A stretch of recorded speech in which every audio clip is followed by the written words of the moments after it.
Testing one, two. Testing. Okay. All right, everybody, and welcome back to Cool Beans Hot Stuff. Today is Film Buff Fridays, and it's an awesome Film Buff Fridays. It's all rainy here where I'm at in Nashville. Rainy and cloudy and overcast and all dark and shit. It's a perfect day to sit inside and just talk about movies. I love these kinds of days. They're great movie talking days. I like Fridays anyways. I don't give a shit if it's cold and muggy outside or ridiculously hot and sunny. It's a good day to talk about movies. Doesn't matter what the fucking weather's doing. So today we're going to talk about movies today. And if you're watching this live, I imagine you've seen the title, so you kind of have a general idea. We're talking about Structuralist film theory. And same thing if you see this on YouTube. If you see this on YouTube, you clicked on it because you saw the title. You're interested in what the fuck Structuralist film theory is. So that's what we're talking about today. Structuralist film theory. This is part 2 in my 3-part basic film theory stream a doodles. I don't really know what I'm going to call them, but it's something like that, right? Think of something catchier, you'll figure it out. But I wanted to explore film theory on this channel, obviously. Film Buff Fridays. We're going to do talk about movies, film, anything in that general area. I had a lot of good ideas for all the different kinds of things I want to do on Fridays. Everything from your basic movie reviews and critiques to doing live first reactions to movies, like live critiquing and analysis of a movie. Watch the movie with a live audience and critique the movie together. I thought that would be a fucking blast. And, conversations about movies. There's always all kinds of good, juicy conversations happening out on the interwebs about movie-related topics. There's no shortage of people out there who are crying at the top of their lungs. No one understands my favorite movie. You just don't get it. Meet the illiteracy, douchebag. And so, yeah, there's tons of good conversations to have in that vein, right? So many people out there who feel like their favorite movie is misunderstood or that nobody else gets it and they're just smarter than everybody. And those are really fun conversations to have. So wanted to have a bunch of those on this channel, all kinds of good stuff. But before I got to all the fun stuff, I figured, well, what I first ought to do is probably learn how to appropriately review and analyze movies, because I don't know how to do that, right? I did go to film school, believe that or not, and I got kicked out. And that's a whole nother story for another stream. But I got kicked out before I could learn a whole lot about anything regarding film theory wise. Okay. So I thought it would be fun to do some film theory streams, especially since I'm first starting out. Nobody's watching me anyways. I know you're watching Cutie Pie, so Cutie Pie's out there watching me live, my number one fan, everybody. Thank you as always for watching me hot stuff. If there's anybody else that's watching me, welcome, and I hope you enjoy the stream. If you're on YouTube and you find this, welcome, and I hope you enjoy the content. If you do, please like and subscribe. Always helps the channel out. But today, why we're hitting structuralist film theory is because I felt like it would be important to learn about film theory to get better at analyzing movies. Yeah. So that's what I'm doing. I'm learning about film theory, right? And you're coming along for the ride. We're learning together. Okay. I do the research in my own time. I collect the what I think are the easiest to understand and most important and cohesive web pages, videos that I find regarding the subject. I put them all together and run through them with you and kind of explain it to myself, explain it to you, so that by the end of the video, we both hopefully have a really good understanding of whatever it is I'm talking about, in this case, structuralist film theory. And if not, then at least I don't feel like I'm a fucking idiot by myself. We're idiots together. We tried for 2 hours and we didn't get it together, right? And so that makes me feel better. So, wanted to do that. So starting with film theory, okay, if you really want to like start into film theory to kind of understand what we're doing, today it would be advisable to go to my Film Buff Fridays playlist on my YouTube channel and check out past videos. Let me pull them up. Videos. Okay. You would want to look at the introduction to film analysis and or the how to analyze film video. So it's like my first two videos in the playlist, my first two Film Buff Fridays, and in both of those streams, I go over film theory, introduction to film theory. And when we go over that introduction to film theory, you'll realize, as I realized during the stream, there's a fuck ton of different film theories, a lot of them. And some of them are a little bit esoteric, and I don't necessarily mean that in a bad way. I just mean it's not, you have to have a particular set of skills or a particular knowledge base in order to be really effective at those kinds of film theory, right? Think of film theory as just a way to analyze a movie through a particular, whatever interchangeable words you want: lens, perspective, philosophy. It's a lens, a perspective, or a philosophy through which you can analyze a film. And there's a lot of different viewpoints, another word for it, plenty of different lenses or viewpoints through which you can analyze a film. And some of those perspectives, philosophies, require a certain level of knowledge in some other topic or discipline. So, for example, historical film analysis you are analyzing the film through its historical context. So, let's say the film is about 1930s Germany and it's made in the 1980s Soviet Union, right? It's a 1980s Soviet Union film about 1930s Germany. You need to have a decent amount of historical knowledge in order to properly, I guess, accurately analyze the film's historical importance and meaning. You're going to need some level of knowledge about 1980s Soviet Union and 1930s Germany to know if the film is accurately portraying one, and if it isn't, why it would be. Why would the 1980s Soviet Union inaccurately portray 1930s Germany? You need to have an answer for things like that, right? And you don't need to. There's not like the film theory police that are going to come in and shut you down if practicing film theory without a license. It's not, that's not a thing. People will definitely jump up your ass on the internet if you put your opinion out there and it's completely and utterly wrong. But that's the internet. That's what's supposed to happen. People jump up your ass on the internet just for being, you can go on Reddit right now and say 2 + 2 = 4. And somebody's going to jump down your fucking throat like, it equals 5. Actually, that's a meme for a reason, right? Because, that's Reddit. That's the internet. That's what people do. So you can even be right about something and people are going to still jump down your throat. But it does behoove you. It would behoove you to know a lot about the historical context, right? Have some level of knowledge about those historical time periods in order to accurately analyze this film through a historical film theory lens, right? Same thing with feminist film theory, queer film theory, Marxist film theory. You're going to want to have some decent level of understanding about feminism, about critical queer theory, and about Marxism before you go out and analyze movies through that particular lens. And if you don't know shit about those things, the chances you're going to get it correct is probably kind of slim to none. Yeah, you know what I'm saying? So before And I'm not even sure if I'll deep dive into a lot of those, because I myself don't have a lot of practice, a lot of knowledge about like historical periods and time. So I don't know if I'm ever gonna like do a video about historical film theory, right? I don't know. I know very little about, say, Marxism. I got the basics down, but that's about it. Not enough. I had a cough. Not enough to go out and do Marxist film theory video. Yeah. Or at least to do it good and accurately, right? So if that's the case, I'm probably going to stay away from some of those, at least for the time being. And instead, I just wanted to go through the basic film theories because it's important to understand these most basic film theories. The easier to get ones, the ones that don't require a certain level of knowledge in another field, seem to be the easiest to grasp.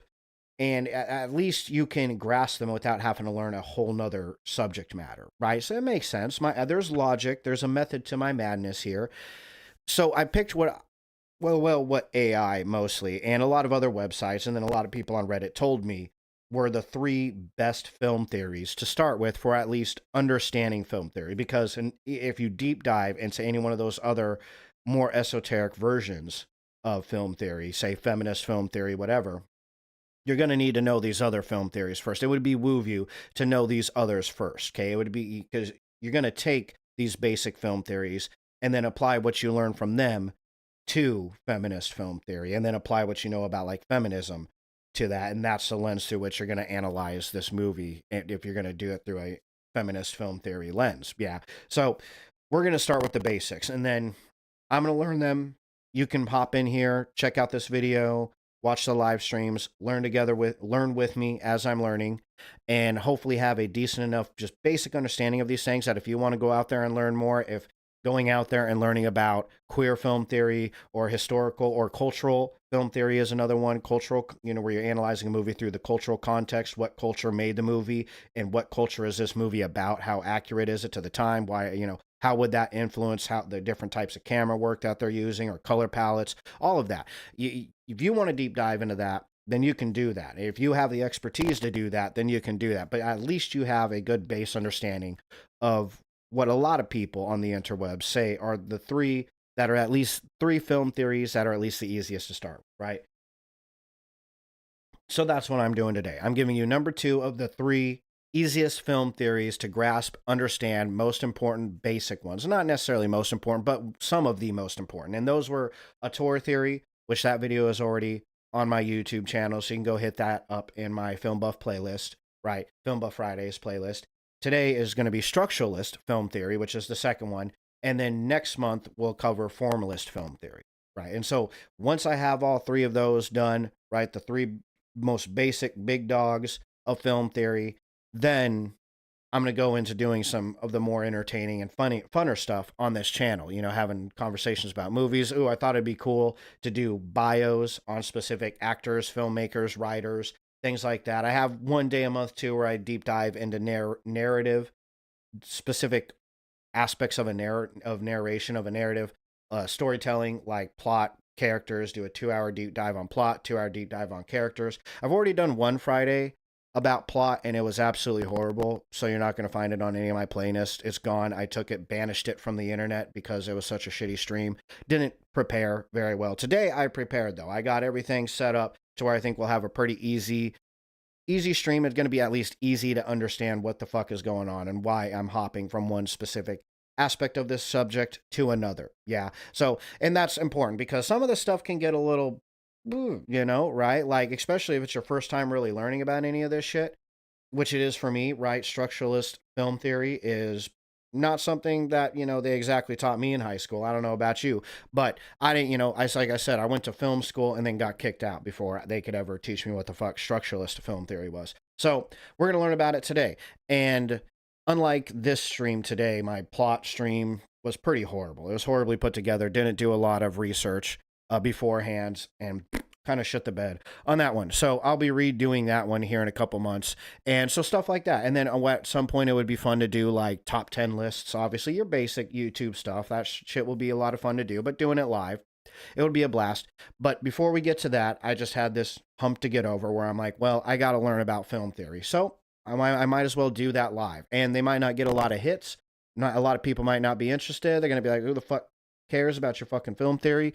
But people who do care, they have this video out there, and it's a way for them to learn along with me, right? So if you're in this learning what structuralist film theory is, you aren't like, oh my god, like I feel retarded. Like, well, no, you don't have to feel retarded. I mean, well, you can feel retarded with me. We're both retarded. We both don't know shit about this, right? So we're learning together, right? That's the whole point of these film theory streams. So, introduction. All that being said, let's go ahead and jump dive. I was trying to say the same two different words at once. Let's deep dive into structuralist film theory. Okay, so before we learn what structuralist film theory is, I felt like it would be a good idea to know what structuralism is, because structuralism comes about in the world before structuralist film theory. Okay, so you kind of want to learn, right? You got to learn to crawl before you walk, sort of thing, right? So let's just understand what structuralism is. Structuralism is a school of thought in the field of linguistics. Okay, structuralism in linguistics is any one of several schools of 20th century linguistics committed to the structuralist principle. Okay, now this is the structuralist principle that a language is a self-contained relational structure, the elements of which derive their existence and their value from their distribution and oppositions in text or discourse. Now, I would repeat that, but I don't think it's going to help me or you understand it any better. Did you get that? I hope you understood that, because I sure as fuck didn't. Right? I read that last night when I was, I've been doing research on this for the last month, getting what I thought were some of the best, or most, at least the most concrete evidence, best web pages I could find that helped explain the topic in a rational order.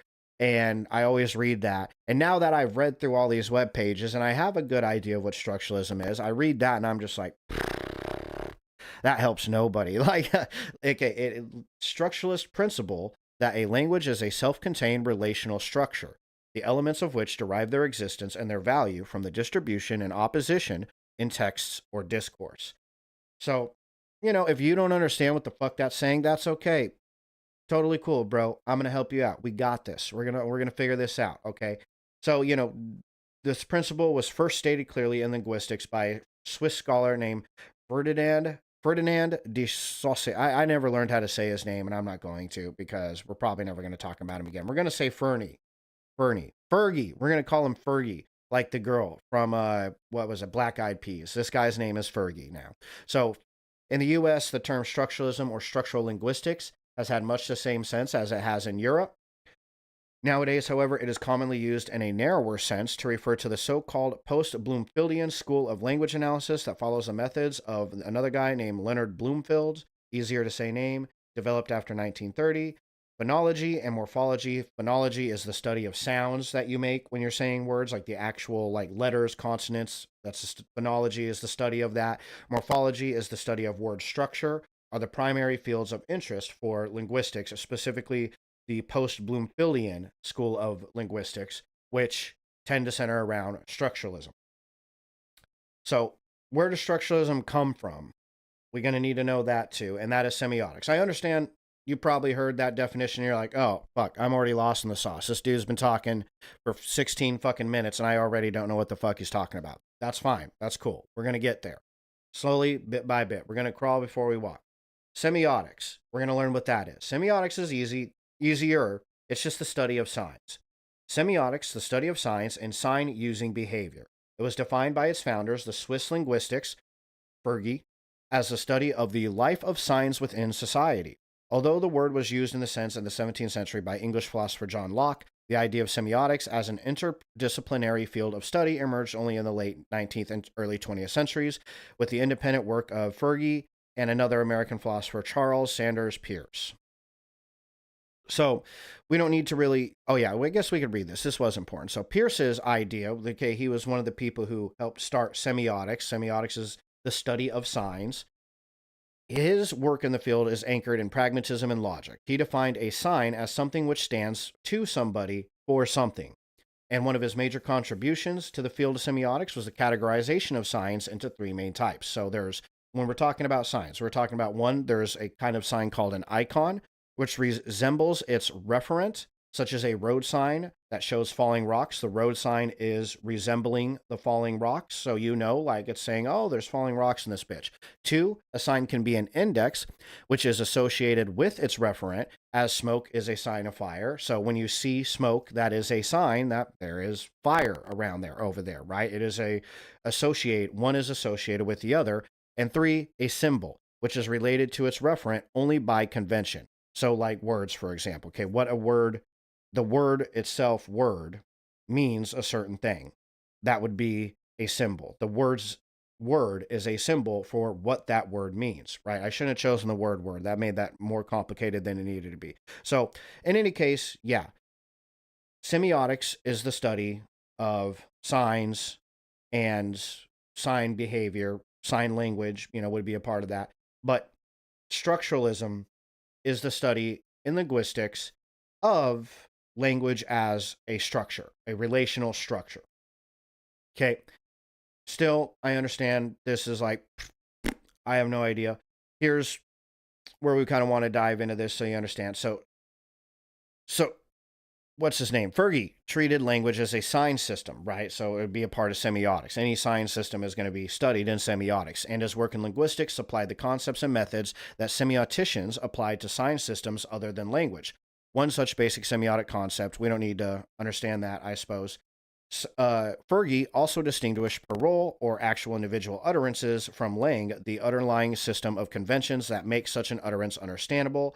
It is the underlying lang that most interests semiotics. So it's the meaning of the sounds you're making, how to burp. This interest in this structure behind the use of particular signs linked semiotics with the methods of structuralism, which is why we need to learn about them both, which sought to analyze such relationships. Fergie's theories were thus also considered fundamental to structuralism and to post-structuralism, which we don't need to dive into that. So I do want to bring up structuralism again. Structuralism didn't just appear in linguistics, it also initially appeared in anthropology. So, structuralism in cultural anthropology is the school of thought developed by the French anthropologist Claude Lévi-Strauss, in which cultures viewed as systems are analyzed in terms of their structural relations among their elements. So, I gave you that because we're not going to be learning about no anthropology up in this bitch. I'm not interested in that. Hopefully, you didn't click on this video and want to learn about anthropology because I'm not going to give it to you. But I give you that definition so you can understand. Structuralism in linguistics, structuralism in anthropology, hopefully you see the commonalities. They are both studies about a system. One views language as a system, the other views cultures as a system, and both are the study of the structural relations within those systems. Okay, what are the structures of those systems of language and the culture, and how do they relate to one another? Yeah, okay. So still, it seems very out there, right?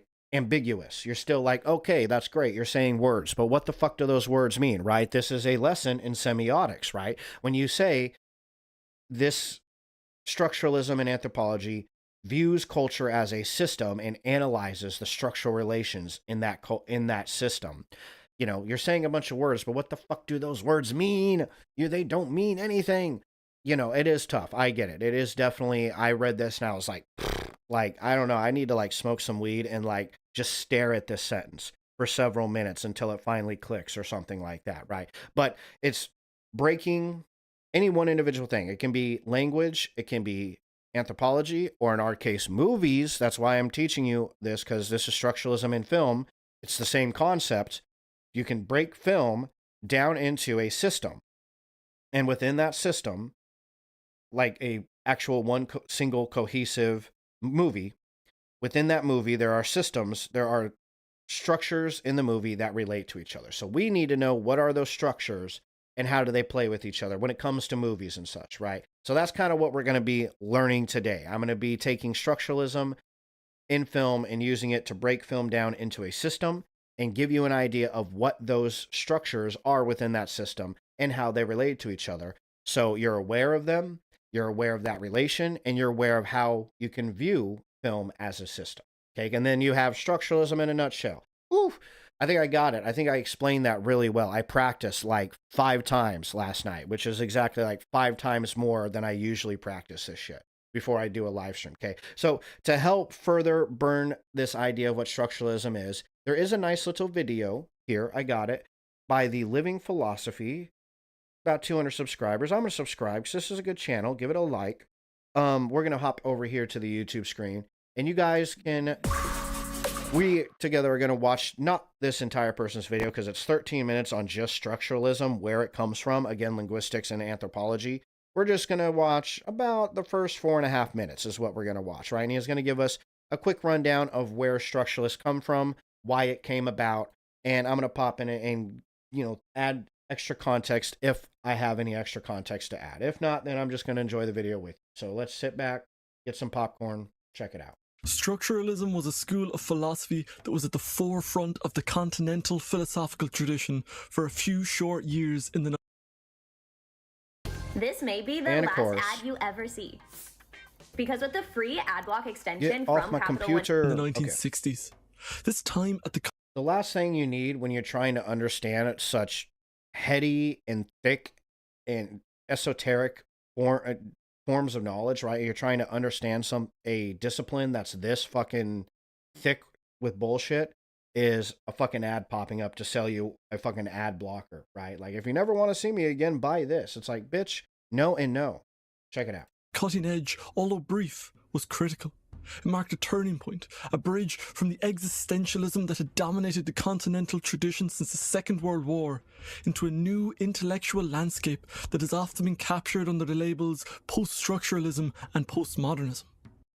Okay, structuralism, just to briefly sum up what he said there, because little ad bitch got in the way, popped her damn head into this. So, not semiotics, excuse me. Structuralism is just a philosophy, a school of thought that popped into the world and served as a connection between two different philosophies. That, you know, philosophies kind of represent the eras in which they were invented.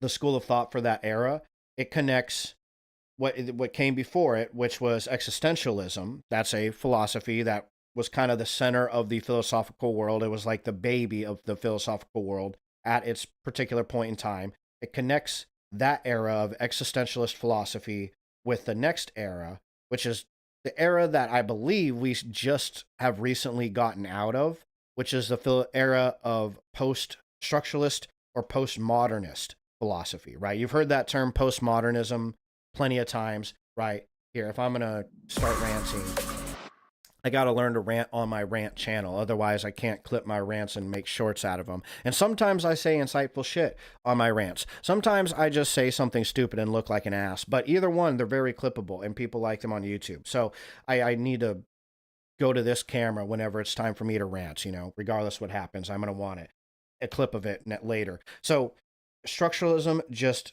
connects. It's just a school of philosophy that connects the school of philosophy that came before it, existentialism, with the school of philosophy that came after it, postmodernism, which I still, you probably heard that term postmodernism quite a bit in our day and age, because that was, I believe, I think it's unclear, to be honest. I'm sure philosophers have different, you know, people who study philosophy have different opinions on it.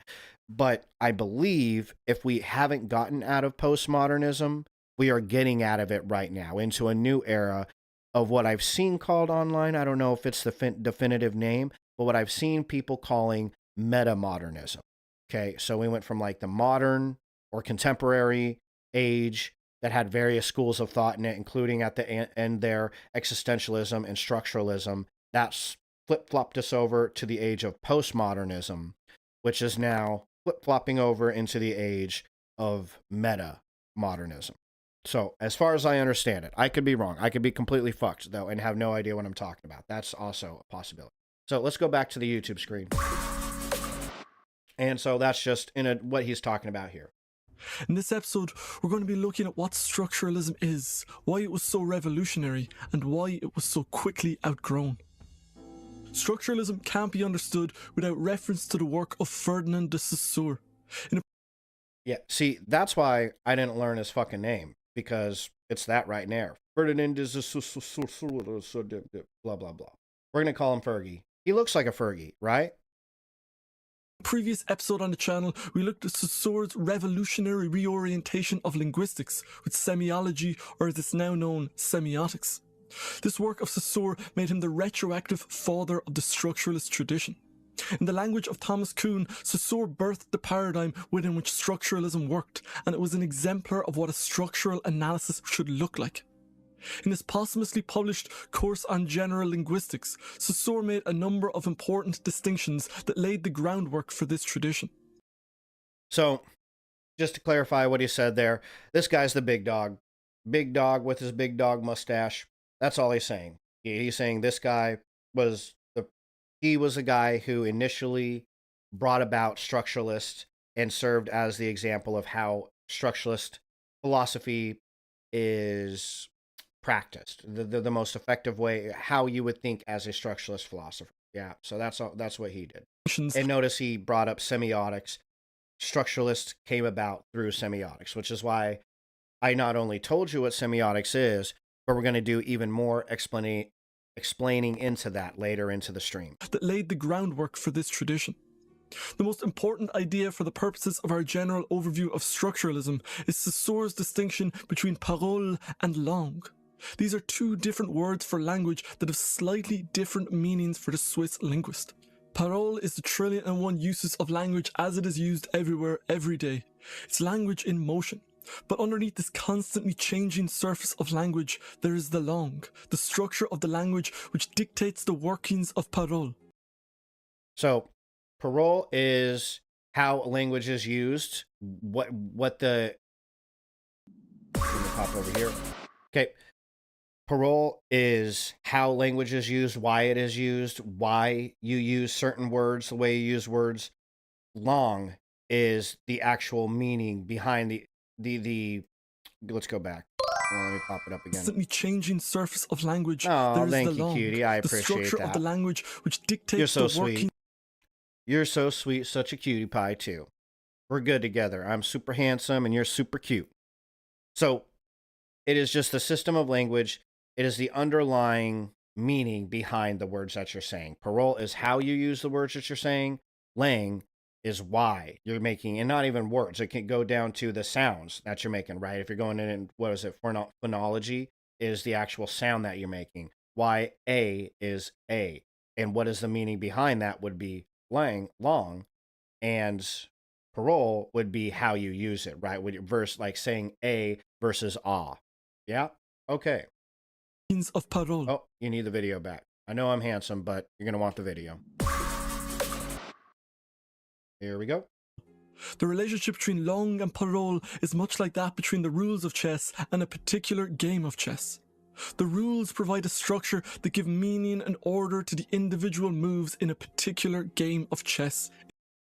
That would be long, he's talking about, the rules of a game of chess, yeah. In the same way, the langue provides the structure of language within which our day-to-day interactions occur and derive their meaning. This distinction between... So, just to continue piggybacking off of his metaphor, long would be like the rules in a game of chess that dictate how the pieces can move, and thus it would be like the rules of language, why you say specific sounds and organize them into specific words. Between the empirical surface of language and the hidden structure of it was to prove a major inspiration for the French philosophers of the 1960s and 70s. With that groundwork in place then, let's talk about what structuralism is. In the broadest sense, structuralism is a way of perceiving the human world in terms of structures. This is already familiar to us from looking... Spilt a little bit of my coffee. I was too excited to hear myself talk. Okay. That's important. Structuralism is just seeing the world through a series of structures. That's a much better definition than what they gave us on Britannica. That Britannica definition always fucks me up. It's so wordy, and so many of those words are big words, and it's like, ugh, God, that's really difficult to understand. But this one right here, structuralism is a way of perceiving the human world in terms of structures. And when given to you like that, it's like, well, you can apply structuralism to any aspect of the world. It's just analyzing that particular part of a world through structures. Like you can take any part of your daily life and analyze it through a structuralist view. It's just analyzing it to understand what are the underlying structures. And we'll get into defining that concept of structures, particularly in film. Yeah. But that's all it's doing. It's what are the underlying structures behind this thing I'm analyzing? What are the beams? How are the wooden beams set up in the walls of my house, right? What is the the ground level? I'm forgetting the term, damn it. Can't believe I'm forgetting the term. I used to actually put in sub basements, foundations. What is the foundation of my house made out of? Okay, these would be structures. You're analyzing the structure of whatever this topic is. Yeah, okay. I'm going to quit talking. Let's keep going. Human world in terms of structures. This is already familiar to us from looking at the physical world. The natural world, whether it's a supernova, a quark, or a gene, are individual instances that operate by underlying rules. Each supernova, quark, and gene are different. They are the parole of the natural world, but underpinning them is the hidden structure of physical laws that scientists have unriddled in the past few centuries. From Newton's laws to the work of Watson and Crick, humanity has been decoding the long of the natural world, the hidden set of structures that makes the physical world predictable and enables the progression of science. I think, for me, a good way of understanding this is when people say structures, a lot of times, not all the time, but a lot of times they're talking about rules. If we're talking about the structure, if you're analyzing, going back to like chess, you're analyzing a chess game, you need to be able to understand what the rules of chess are in order to do so. Those rules, what dictates how those pieces can move, is the long or that structuralism. The process of analyzing a game of chess using its rules as a backdrop is structuralism. Structuralism is the transposition of this physical scientific worldview onto the human world. At its core, structuralism is the belief that this human world is subject to such a long, and that we can discern these structures. Saussure was the pin-up philosopher of the structuralists. His analysis of language gave structuralists the confidence and the example, in Kuhnian language, the paradigmatic exemplar of how this work might be done.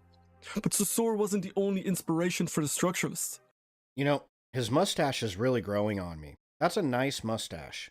I would like a mustache like that. Whether it's, and it isn't just because I see it in metal here, but that's a nice masculine mustache there, right? I need to grow me one of those. Cutie Pie, that's my next project. I'm going to grow me a big, thick caterpillar mustache like that. What do you think? Much as the existentialists of the 40s and 50s cast their net back to 19th century thinkers like Kierkegaard, Nietzsche, and Dostoevsky, the structuralists cast their net back not just to Saussure, but also to Sigmund Freud and Karl Marx. Marx's structuralist chops comes from his dialectical materialism, in which he argues that the underlying structures of society, the labour, class, and socioeconomic conditions, determine all the higher activities. Thus, religion becomes opium for the masses, and philosophy, art, and politics are all surface reflections of the deeper underlying structure of material concerns. Freud was another legendary proto-structuralist because he undermined the myth of the free conscious agent that was at the backbone of the Western Judeo-Christian tradition since the story of Adam and Eve. Freud showed that who we are as individuals is determined much less by the surface of the mind, by the words and thoughts we consciously think about ourselves, than it is by the deep, hidden structures of the unconscious mind. But moving beyond Saussure and the proto-structuralists in the 1960s and 70s, the structuralists proper applied this type of analysis to fields as varied as psychology, anthropology, history. When I heard this guy's voice, I definitely didn't picture that face.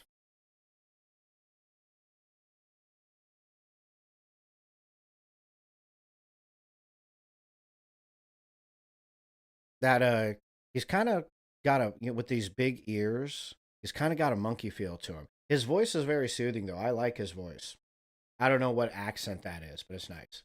Yeah, I didn't expect the hair either. That's like kind of looks like my little brother's hair a little bit, but blonder obviously. Yeah, you're not for the mustache, huh? Well, mustache but with a beard. Yeah. Okay. All right. Well, without a beard, one or the other. Oh, you want the mustache without the beard? I don't know. I like the beard. It hides my tiny chin. So, I'm gonna have to. Well, we'll talk about this. We'll talk about this.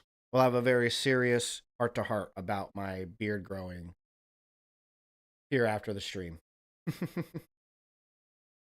Okay. Yeah.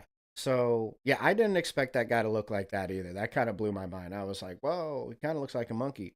But hey, he's very clearly smart. This dude seems like he really understands this shit. And he's got his bookcase back here, so we all see how smart he is, and I believe him. Sounds like a smart guy. Wow, I'm getting a lot of the crackling today. Like I can hear it in my headphones. That was just a ridiculous amount of crackling right there. I don't know. There's good days and bad days, I guess. Anyways, so yeah, that was what he just went over right there was structuralism in regards to psychology, how Karl Marx and Sigmund Freud contributed their ideas to, or how their ideas influenced the creation of structuralism. So, sorry, I had a cough. And sociology. Okay, just wanted to let him finish that tiny little bit there. That's as far as we're going to watch into this. Well, Grammarly. That's as far as we're going to watch into this particular video, because now he's going to dive into the different types of different people within structuralism and the failures of the structuralist philosophy. If you're really interested in philosophy and you like this kind of stuff, this guy is a really good channel. The Living Philosophy, it's called, right here. Check him out. Give him a like and subscribe and follow him. He's really does understand this stuff and does a much better job of explaining it than Britannica. So give this guy credit where credit's due. This is a very good channel for philosophy. And I've always considered adding some philosophy orientated. I guess this this isn't a philosophy orientated stream. It kind of is, but I would always think of doing a philosophy based stream here or there, so I'm going to be watching a lot of his videos, but he did a good job of explaining structuralism. Let's pop back over Meow. So yeah, that's more or less what structuralism is. I think it's much easier to understand the way this guy put it. Really helps you out.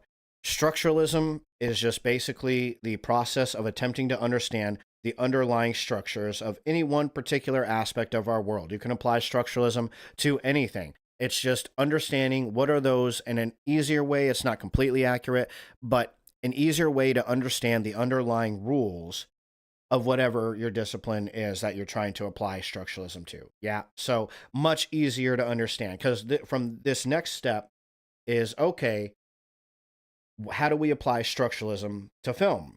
What is the rules that we need to be looking for in film? And that brings us to our next webpage here by beverlyboy.com. I go to this website a lot. They have some good content here. What is structuralism in film, right? That's exactly what we need to answer, right? So structuralism in film represents a theory, otherwise known as structuralist film theory, which effectively states that films convey meanings through the use of various codes, symbols, or conventions that resemble language structure. Okay, so another way to say this, so to tie it into what we just learned, is states that films convey meanings through rules and relationships that resemble a structure, any kind of structure, in this case, a language structure. But film has a structure, and it is the rules in that structure that convey certain meanings in the film that you're watching. And in this case, some of those, I don't know if you caught it, some examples of those rules or structures are various codes, symbols, or conventions, right? You notice that word symbols, like semiotics, yeah? The structuralist theory came about in the 1960s and 70s when we went through what is sometimes referenced as the linguistic turn in film studies. So you can kind of see why it was called that. They took structuralism, which was a philosophy primarily used in the field of linguistics and anthropology, and applied it to film. And linguistic turn in film studies rolls off the tongue much better than the anthropological turn in film studies. So I imagine that's also had some hand in it too. Many of the academic studies that focused on filmmaking and film structure were heavily centered around language and linguistics. Structuralism obviously came straight from linguistics, yeah.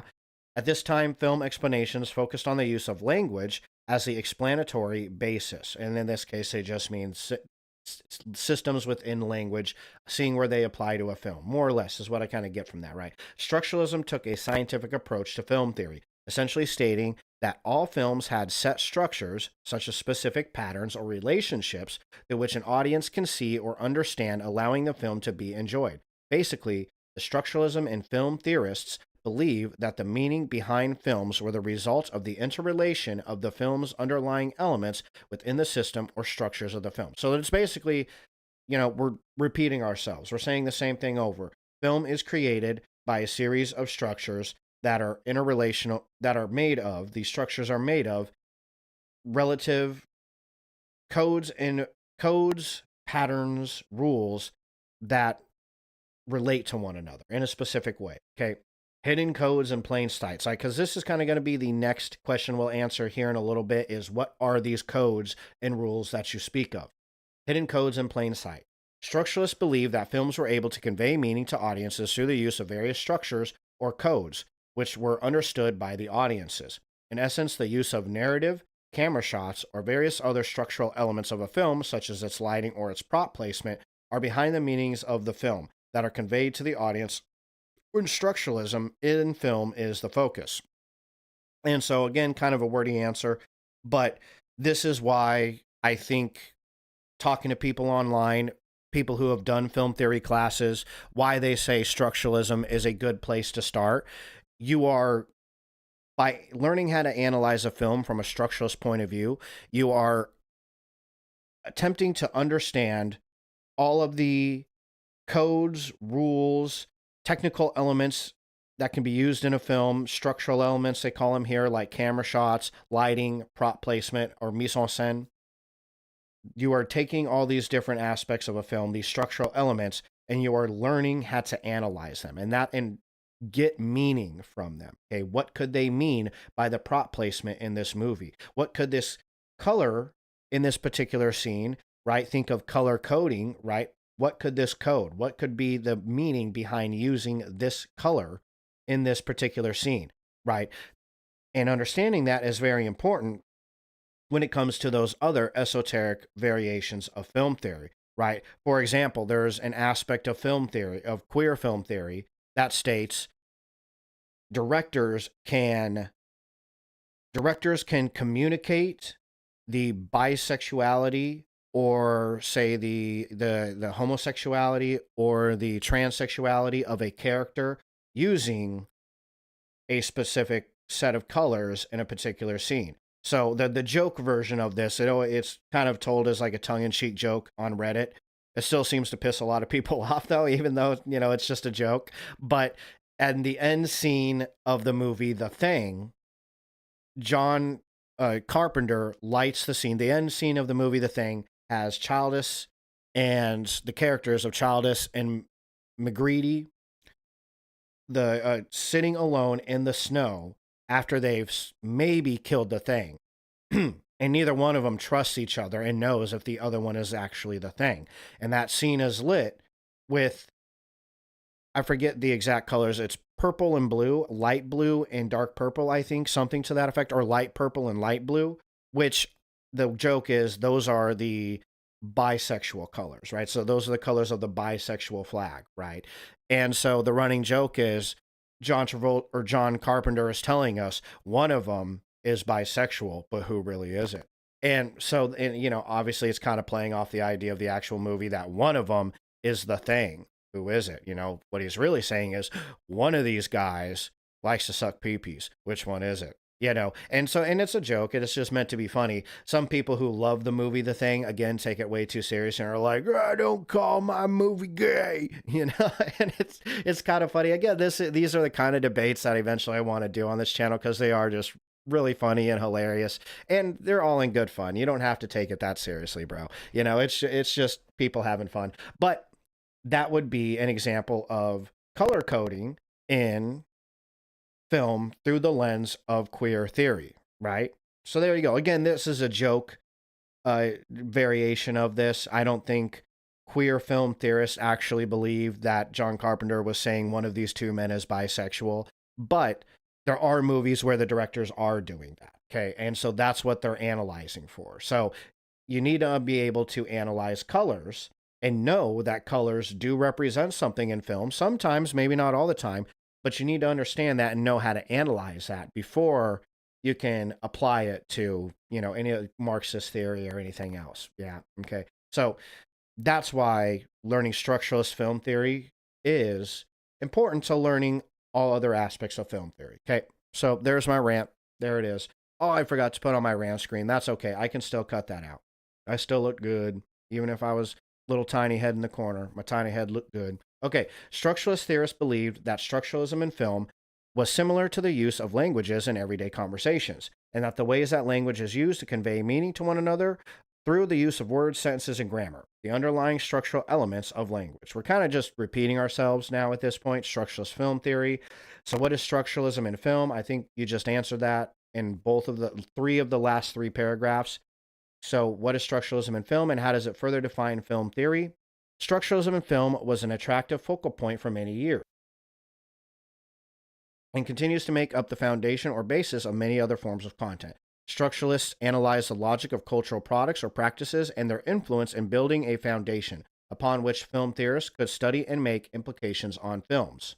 So, structuralism, or the structure of specific film elements such as shots, lighting, or scene display, can have a unique impact on the audience's emotions or perceptions of what is seen on the screen. So that one is a more important sentence there, right? That's the idea. In structuralism, you're analyzing these aspects of a film through the perspective that these aspects of film, such as shot, lighting, scene display, etc., they have a meaning that is conveyed to you that helps create the emotional results of watching this movie. What your subjective perception of this movie is influenced by these structures within the movie. Okay, so yeah, that's how they take structuralism as a philosophy and apply it to film theory. This Beverly Boy Productions has a quick video on it that does a little bit of extra explanation. It's a little bit more of a quick dive. We're just going to watch it real quick. It's only 2 minutes, so I'm probably just going to watch it and then we'll hop back and jump into something else. But it's just, you know, when you're learning the basics of something, it's a good idea to just hammer it into your fucking brain, which means go over it a couple times. So we're just going to go over everything we said with different words, really. What is structuralism in film? Structuralism in film is a theory born in the 60s and 70s. It's a framework rooted in language and linguistics. Film theory suggests that movies convey meaning through codes, symbols, and conventions, resembling the structure of language. Structuralism and film theory. By exploring patterns and relationships, structuralism in film theory enhances audience enjoyment through deeper comprehension and appreciation. Films have hidden codes like language, using storytelling, camera angles, and lighting to convey deep meaning. How structuralism works. Structuralist examined cultural products' logic and impact. This is Jess. She needs her money to work at... Man, I tell you, always trying to sell us shit. Get away. Oh, exploration. There it is. Certain elements in film, such as shots and lighting, impact the audience, and structuralism helps filmmakers manipulate them purposefully. Skilled filmmakers can use intentional shot combinations to create emotions, like showing a person, buffet, and person again to convey hunger. Importance of structuralism in film. Structuralism in film helps to create complex meanings. This is achieved without altering anything but the film structure. By demonstrating structural techniques, film theorists offer audiences rapid comprehension and insight into the filmmaking process. Film is good to know here. That's why we want to learn structuralism, why I was interested in learning film theory in the first place on this channel and doing a 2-hour live stream on it. You know, these aren't going to be popular videos on YouTube, man. People just aren't interested in film theory. They don't give a fuck, which is fine. You don't have to. This isn't something you need to understand to survive in the world, obviously, you know. But if you do want to have a channel analyzing film, it's good to be able to understand these underlying structures of film, because it can potentially, according to a structuralist, it does help you better understand the meaning being conveyed by the film. Yeah. Is a compilation of elements that, through structure, generates complex and conscious thoughts. Techniques such as lighting, sound, and camera movement captivate attention, conveying messages and highlighting film's power beyond visual imagery. Beverly Boy Productions expertly leverages these elements to craft stories. Join us to learn about film. And there you have it. That was Beverly Boy Productions. Tinier YouTube channel. I've watched a couple of videos. Let's give them a good like here. Only got 7 likes. 1,000 people watched the video and only 7 likes. Lazy. Can't just hit the like button, son. Okay, so let's learn a little bit more about structuralism and film theory. We're going to just get a basic understanding of the origins of structuralism, which we kind of already touched on. Give us a little bit more about structuralism in film. Again, a lot of this is going to... Oh, wow, that is an interesting idea. That is entirely too late, but it's still a really good idea. It's a bummer I didn't think of that. Or you didn't say it beforehand. What the heck, cutie? Where were you at?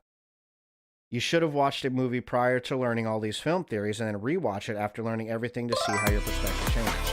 Oh, wait a second. That's absolutely what I'm doing, right? Oh, hey, Sky Flu. What's going on? My headphones broke today because I feel like I've seen this one before. Cutie? Didn't the another guy send me this message before? Yeah. This is the exact same message we got from that other guy. Well, whatever. Yes, I thought so. Okay, so it's a bot. We'll say, well, hello, Sky Flu, Mr. Bot. Sorry about your headphones and your naughty cat. Hope you enjoy the stream. I'm going to put that still because even if he is a bot, maybe he'll still follow. You know, I'm okay with the follow even if it's from a bot. Anyways, cutie. Yeah, that's a great idea, actually, Hot Stuff. And you're absolutely fucking right. That well, you're right. That is a great idea. But I think I'm actually doing that, right? I've watched every movie I've ever watched. I've watched before I learned this stuff, right? You see what I'm saying? Oh, I'm on the other screen. There we go. I'm back. Hello. So, yeah, every movie I watched before I learned film theory, right? So if I rewatch any movie that I've already watched after learning all this, then I'm doing exactly what you're saying. So that's a good idea. It's a really good idea, but I think I'm actually already doing it. But yeah, you always come in with the good ideas. Yeah. I mean, that's kind of the fun, though. That you're right, though. There's a lot of fun in that. Watching a movie, not knowing shit about any of this, and then rewatching the movie. Yeah, but you're right. I didn't do it on camera. No, for sure. For sure. I feel like this is your lead in to say you should have watched Fu Wong 2. Is this your way of convincing me that I should have watched Fu Wong 2 live on stream before learning all this? Yeah, Tu Wong Fu. It is, isn't it? I knew it. I know you too well now. I knew it. I knew what sneaky shit you were up to. That was a good one. That was good. It was clever. You almost got me there too. Could have almost convinced me. Okay. All right. So, anyways, let's hop back into structuralism in film. Yeah, we kind of already went over that. Yeah, we didn't want to get into post-structuralism. Post-structuralism is its own thing, and wasn't interested in teaching you guys about that because it's already a lot just to understand structuralism. Yeah, you know what I'm saying? So that's already a whole lot to understand. You really don't want to... Yeah, that's true too. I could do that too, Cutie Pie. Just watch it, videotape my reaction, and then rewatch it after doing it again, for sure. That is true. I can do that. Well, now I can't because I'm already learning about these film theories. So late in the game. Late in the game. Here.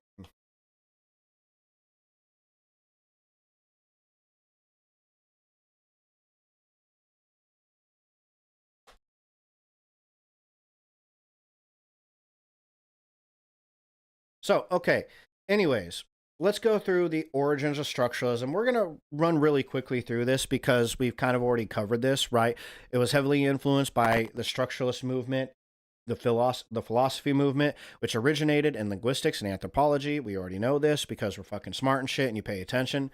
One of the most significant figures in the movement was Fergie with the awesome mustache, who argued that language is a system of signs, each consisting of a signifier, a word or an image, and a signified, the concept that that word or image represents. That's an important concept to understand. You have the signifier, the word or the image, or in this case, it would be like the color, right? We talked about how colors represent certain things, the color and what it is signifying, what it represents. So the color represents, you know, in the case of that, the thing, right? If you're analyzing, you know, the joke, it's a joke, you know, but the thing, you know, the colors, purple and blue or whatever, represent bisexuality, right? So, yeah, that's exactly what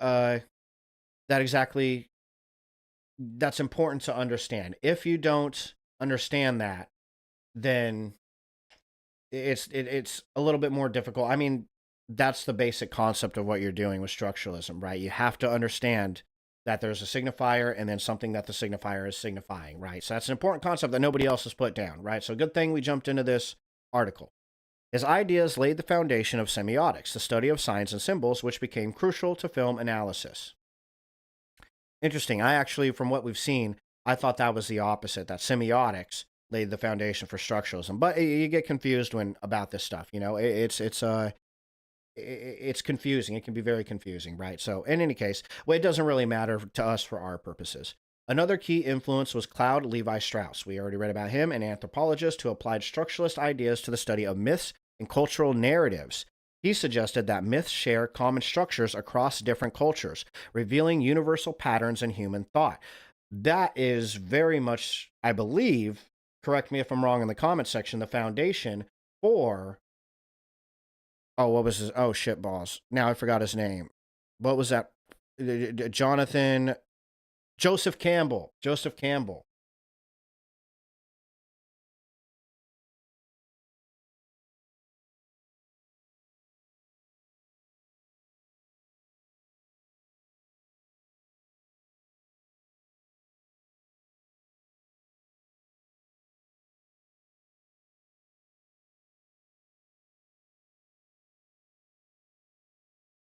So, yeah. In any case, that if you know anything about Joseph Campbell and his work on the hero's journey, and this is that's what the hero journey is. The hero's journey is a structure. It is a plot structure. Literally, it's in the word. It is a plot structure that is shared across different cultures through their mythology, right? So, if you know anything about plot structure, again, if you don't, that's cool. At the end of this month, I'm going to have a video on plot structure. I already made one, but it sucked. So this next one's going to be good. Any case, that's going to, hopefully that helps you kind of understand what kind of structures we're talking about. In this case, plot is a structure in a movie, right? And Joseph Campbell took this idea by Claude Levi-Strauss and applied it to myths, and then Levi-Strauss, then Joseph Campbell took it another break further. So, yeah, there you have it. These ideas soon found their way into film theory as scholars began to explore how films, like myths, rely on deep-seated structural conventions. Structuralism in film. So, structuralism film theory applies these linguistics and anthropological principles to cinema, treating films as systems of signs that communicate meaning through established structures like plot, right, or color. Rather than viewing a film as a unique artistic creation, structuralists theorists analyze how it conforms to or subverts underlying cinematic codes, like certain colors meaning certain things. Or, for example, does this movie use the hero's journey or the three-act structure? You know, that sort of thing, right?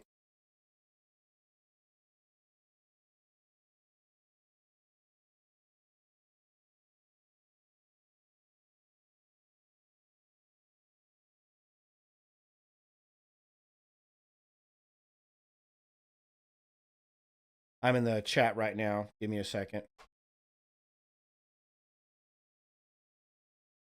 All right. It's kind of one of the fun things I wanted to do about doing it live. The reason I want to do these videos live, I say it at least once in every video, is to have people come in and sit and chat. You know, even if it's chatting through the actual chat and text, it's still fun to sit and talk with people, even if they may possibly end up being a bot. That too. So in any case, yeah, these include narrative structures. So hold on, let me back up a step. Rather than viewing a film as a unique artistic creation, structuralist theorists analyze how it conforms to or subverts underlying cinematic codes. These include narrative structures, genre conventions, editing techniques, and visual symbolism. By identifying recurring patterns such as binary oppositions, such as good and evil, civilization and wilderness, you're going to see that term binary opposites a lot later in the stream because that is a form of code or structure that is used heavily in film, taking two complete opposites of one another and use them to convey a message. Or archetypal character roles. Okay, and again, Joseph Campbell here. He didn't create, but illustrated archetypal characters' use in mythology and storytelling. Structuralist critics uncover the universal frameworks that shape storytelling across different films and cultures. One of the most influential structuralists is Christian Metz. He extended Fergie's linguistics theories to cinema, arguing that films function as a language with their own grammar and syntax, and that would be the underlying structures, is all that he means for that. Back in chat again, give me a second.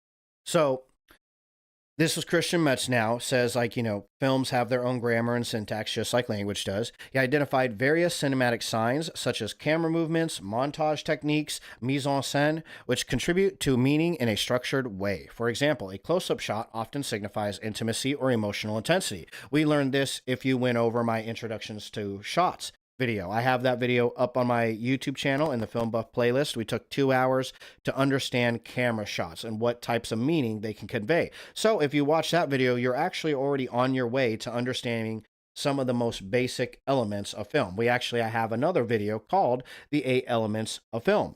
And in those, we go over the 8 elements that most film theorists usually analyze when looking at a film. And hence, you know, those 8 elements are, in part, a big part of the structures that you would analyze from a structuralist point of view. Okay, so definitely go check out the 8 elements of film, 8 elements of film theory video on my YouTube channel, and after that, go check out my introduction to shots.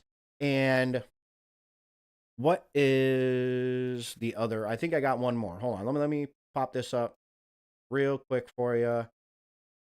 Deep dive into shots and deep dive into film type. Those are the two. We've covered 2 of the 8 elements that film theorists use to analyze a film.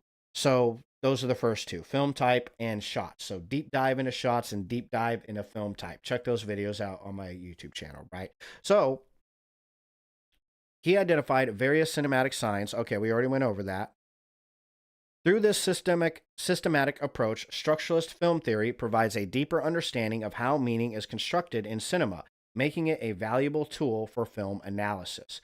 Another significant figure in structuralist film theory is Peter Wolin, whose book Signs and Meaning in Cinema was instrumental in introducing semiotic film analysis to a broader audience.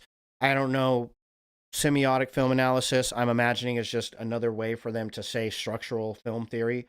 I don't know for sure, though, but I can't imagine that it means something all that different than what we're talking about. So Wolin built upon Metz's idea, but also incorporated insights from Russian formalism and the work of Soviet filmmakers like Sergei Eisenstein. I love that name. Eisenstein. It's like Einstein on Coke. Eisenstein.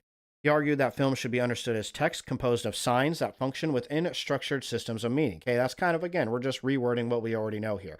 But just for the sake of really bringing it home, yeah, we really just want to bring it home and say this is what structuralism is about, right? Like I said, when you're learning something new, you really just want to take the basics of it and just smash it into your brain. Just mash it right in there like potatoes. Really just so you remember and understand, okay, this is what's, this is what this is about. You don't have to wonder about it, or you don't forget it, right? So a useful website, I'm going to have to pop into that. Give me 1 second. That website, I've been using it this whole time, and now this little thing pops up that says, you need to give us money. And it's like, fuck you fuckers, right before the stream. Everybody wants money for everything. I mean, I understand why, but come on now.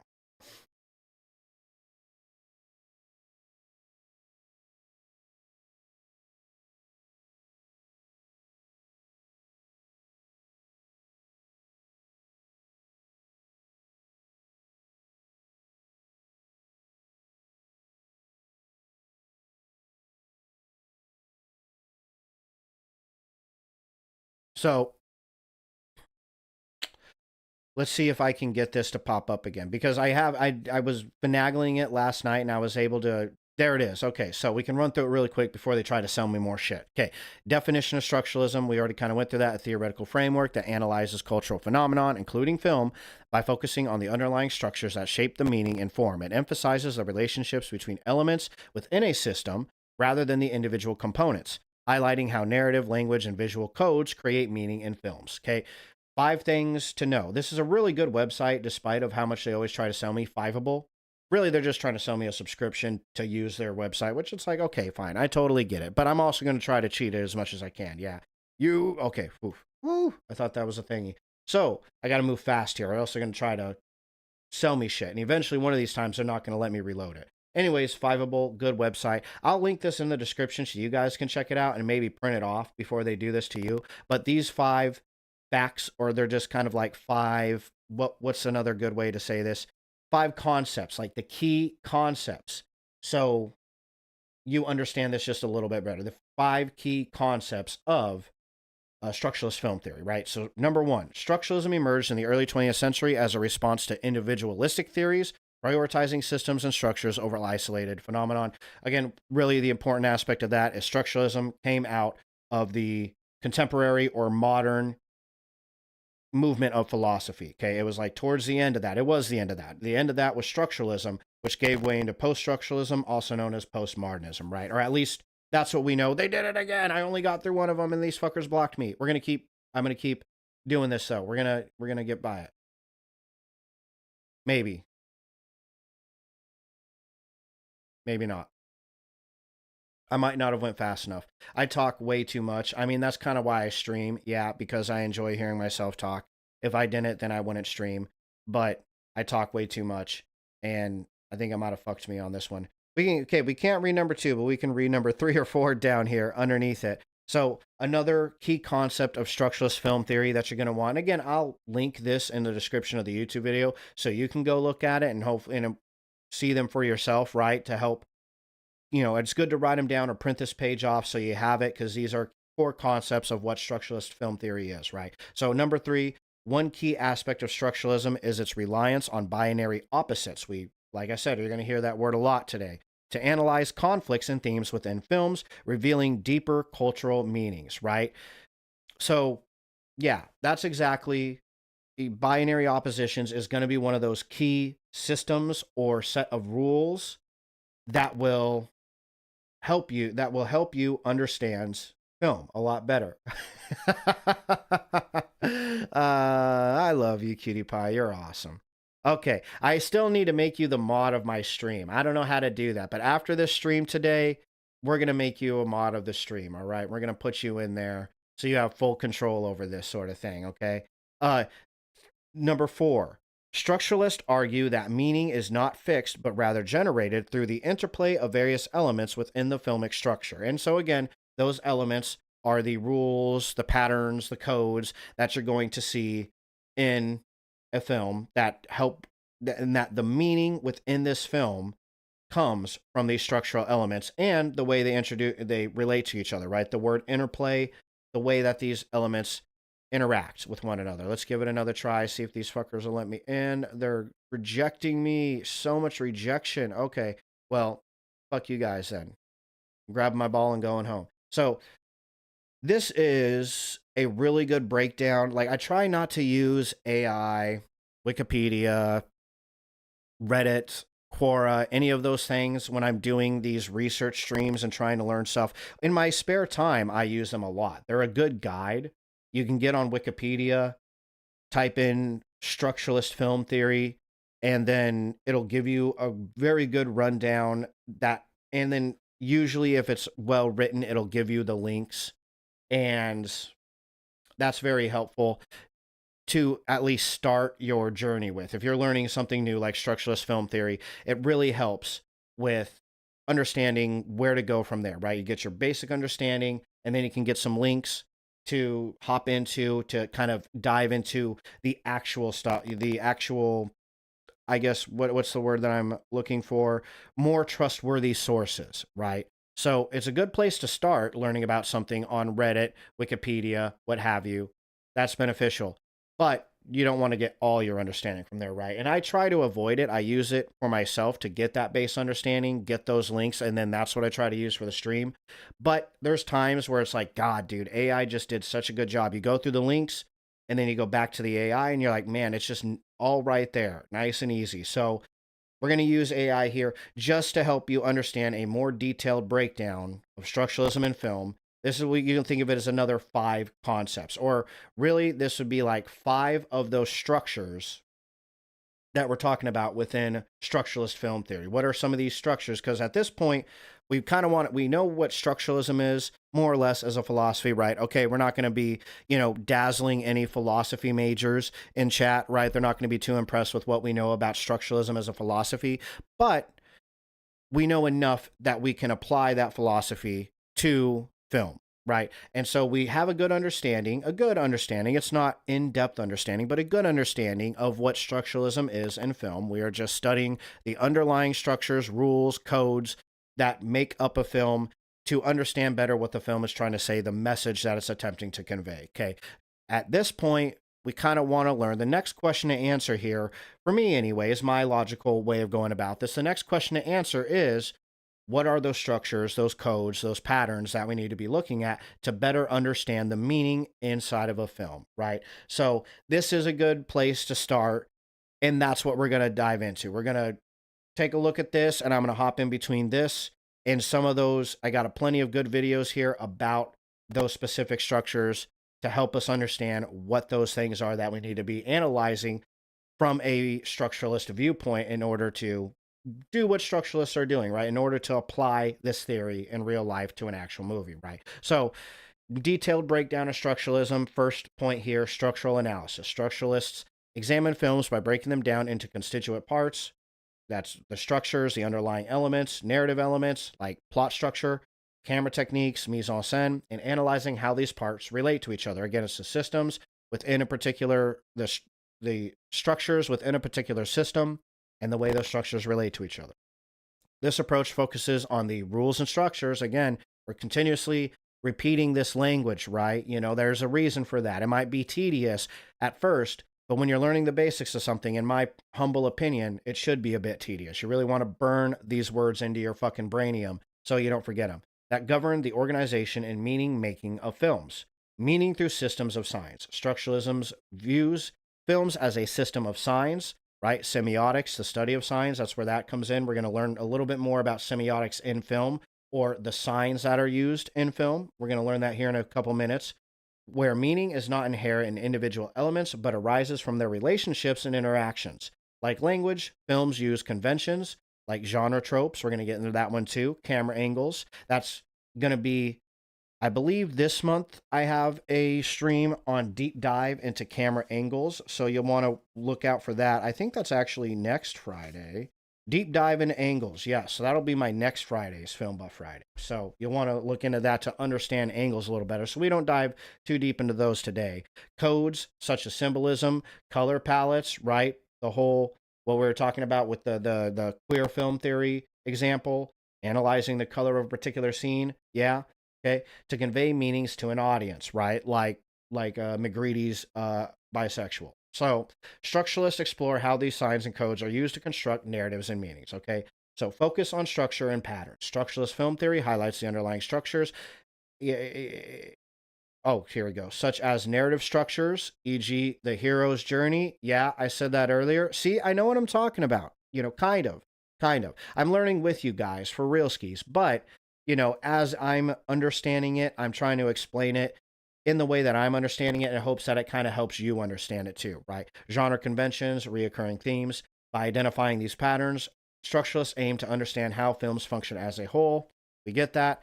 Okay, binary oppositions. A key concept in structuralism is the analysis of binary oppositions, which are pairs of contrasting concepts that are often used to structure narratives and convey meaning. So, contrasting concepts, hot, cold, good, bad, good versus evil, right? Those are contrasting concepts. And the idea, the theory here is that film uses these contrasting concepts, these binary opposites, to create a sense of meaning that is universal amongst people. Examples, here we go. Examples include good versus evil, man versus nature, culture versus nature, and raw versus cooked. That's an odd one to have at the end. Raw versus cooked. It's like good versus evil, man versus society, and like a raw egg and a cooked egg. Like, hey, I guess those are opposite concepts, right? Structuralists analyze how these opposites are used to create conflict, tension, and meaning in a films. That's a really important one when talking about binary opposites, is that is a hell of a way to create conflicts. And we haven't dived into conflicts yet. I guess I have a video that kind of covers it on my YouTube channel in the Film Buff Friday playlist. It is called Elements of Storytelling. Oh, and I think that's my most watched video from my Film Buff Fridays. The Elements of Storytelling goes over conflict as an important element of a story, because it is. It's in my top 5, for me personally, just personal opinion, my top 5 most important elements to writing a good story. You have to have conflict. Characters have to conflict with one another in order for anything eventful to happen in the story. Okay, people thrive. The tension, all the juiciness is in the conflict of the story. Without it, your story is going to be boring as fuck. You know, it's going to be more boring than me sitting here for 2 hours talking about structuralism, right? So you don't want to have, your story can't be boring. It's the worst thing a story can be. You know, I can afford to be boring in my streams right now because it's mostly just my cutie pie that watches them, you know, so she forgives me for being boring. But, you know, you don't want that in a story, okay? So you have to create conflicts. There's one way you can go about creating conflict is creating 2 characters that represent polar opposites. One represents evil, one represents good, one represents, you know, I don't know, democracy and communism, fascism and democracy. Pick it. Pick one you want, okay? You know what I'm saying? So we're going to learn a little bit more about binary opposites and how to see them in film. This channel is one of my faves for understanding film theory. There's not a lot of YouTube channels that put film theory out, just because there's not a lot of people that give a fuck about film theory, if we're just being honest, right? I mean, that's, you know, gotta accept that, being somebody making a stream right now on film theory. I see the views on these particular streams, and they're not my best streams, right? But there is a niche audience that enjoys them.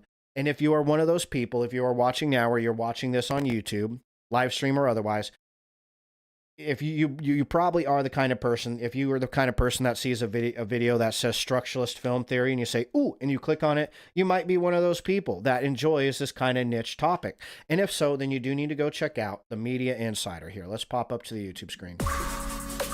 Media Insider is a very good channel for understanding film theory. Okay, so I give this a like, already subscribed. I suggest you do the same. Tons of videos on this guy's channel. I refer to him a lot because he is a film theory teacher. He is a film theory professor, and he's very clearly good at his job, and he's very clearly passionate about his job, which I always appreciate when watching a YouTube video. So let's go ahead. It's only a 5-minute video. He's going to explain to us binary opposition and then explain a little more about this Claude Levi-Strauss feller and what he had to say about it. Okay, so let's pop this over to the full screen subtitles. Okay, check it out. Have you ever noticed how kids talk about films in terms of goodies and baddies? It's not as stupid as it sounds, it's actually a very structured way of thinking.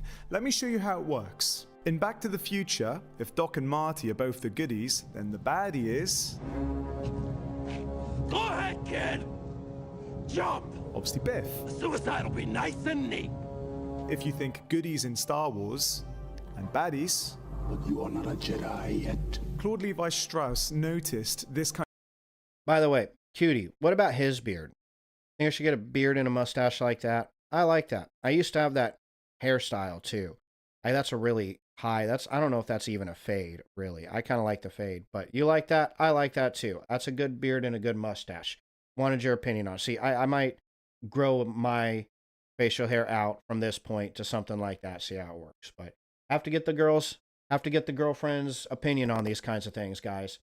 Yeah, well, I didn't need to ask if you liked the glasses. I already knew you did. Kind of contrast in all stories, and it's his structural work that we're going to be looking at today.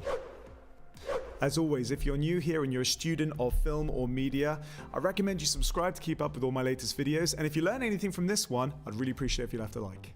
So, Claude Levi-Strauss was a structuralist thinker, which means he looked for patterns or rules in things to work out how they worked, a little bit like a rule book. So when he looked at myths and legends going all the way back to the Greeks to try and find out what they had in common and how they worked, he found that they all had something in common. At their heart, they all contained conflict between two sides, binary oppositions, themes that represented polarizing ideas and ideologies, good and bad, light and dark, order and chaos. You get the picture, the stuff that makes for great storytelling. Now, I don't want you to take this totally literally, like James Bond is the story of conflict between the British government and whatever foreign threat he's after. You need to think more thematically. So Bond might represent order, law, security, and the threat is actually chaos, terrorism, anarchy. Well, I think I will call you on that one. Many of these oppositions are used so commonly, and you're probably familiar with them, they become cliche. So in sci-fi, we have man versus machine, a conflict that warns of the dangers of our reliance on technology. Or maybe human versus aliens, and it's reminded that no matter where we're from, we're all human at the end of the day. In romance, we most commonly have monogamy versus adultery. Oh my God, she was there. She was still there. She was in there when I was in there. Oh, yes. And if we look at crime, we have law versus chaos, cheating versus honesty. Political dramas obviously brings. That was a great film, by the way, LA Confidential. If you haven't seen that movie, you got to go check that movie out. That such a good noir movie, film noir. And oh, what's his bucket? Russell Crowe is such a mean shit in that. Good movie though, man, really good. Check that out if you haven't. Political dramas obviously brings the left versus the right, but very often themes such as corruption versus purity or war versus peace. I'm saying that when the president does it, that means it's not illegal. I'm sorry? That's what I believe. These are just a few of the binary oppositions you're going to find in certain genres, but in each case, one side has to prevail. Now, something we already know from Todorov's narratology theory is whenever there's conflict or disruption, we need to have resolution. Check out up here if you haven't seen that video yet. So in the case of binary oppositions, which side should win? This is a bigger question than you might think because whichever side wins and what they represent might be being portrayed as the correct option. Let's look back at our examples from earlier. Now, I did want to point out, like I said, I really like this guy here. I'm going to fly back over here. Hello again. So I really like this guy's channel. It's awesome. It's a good channel. He does a great job on all his videos. I like every video he does. I use them on my Film Buff Fridays all the time because he's just very clear and articulate in the way that he explains the subject matter. He very clearly has a lot of experience in describing this subject matter, way more than I do. And it comes through in his videos, right? And it's very, very helpful. So I like this guy's channel. I also like this guy's channel because there's a lot of good juiciness to kind of disagree with him on, right? He did say here, and it's important how he words this, whichever side wins and what they represent might be being portrayed as the correct option. Might be portrayed, right? So it's nothing that I really disagree with him on per se, but that's important to note that it might be getting portrayed as the right one. It isn't always, okay? The bad guy does win sometimes. And when the bad guy wins in a movie, that doesn't necessarily mean the bad guy was right, right? So that's an important distinction to make because sometimes people do not make that distinction in movies. It's kind of just a personal bugaboo. They think because one character is portrayed as the protagonist that they are necessarily good people. And that's not entirely the case, you know, like, if you haven't noticed yet, these binary oppositions, there are subjective to some extent. It's very easy, and you've probably seen people do this, right? Where they think they analyze the story as good versus evil. And in a lot of cases, that's not even the case. It's not saying that the movie itself, one could argue, you know, I can't think of a specific example right here, but one would argue that this movie isn't saying anybody is good or bad.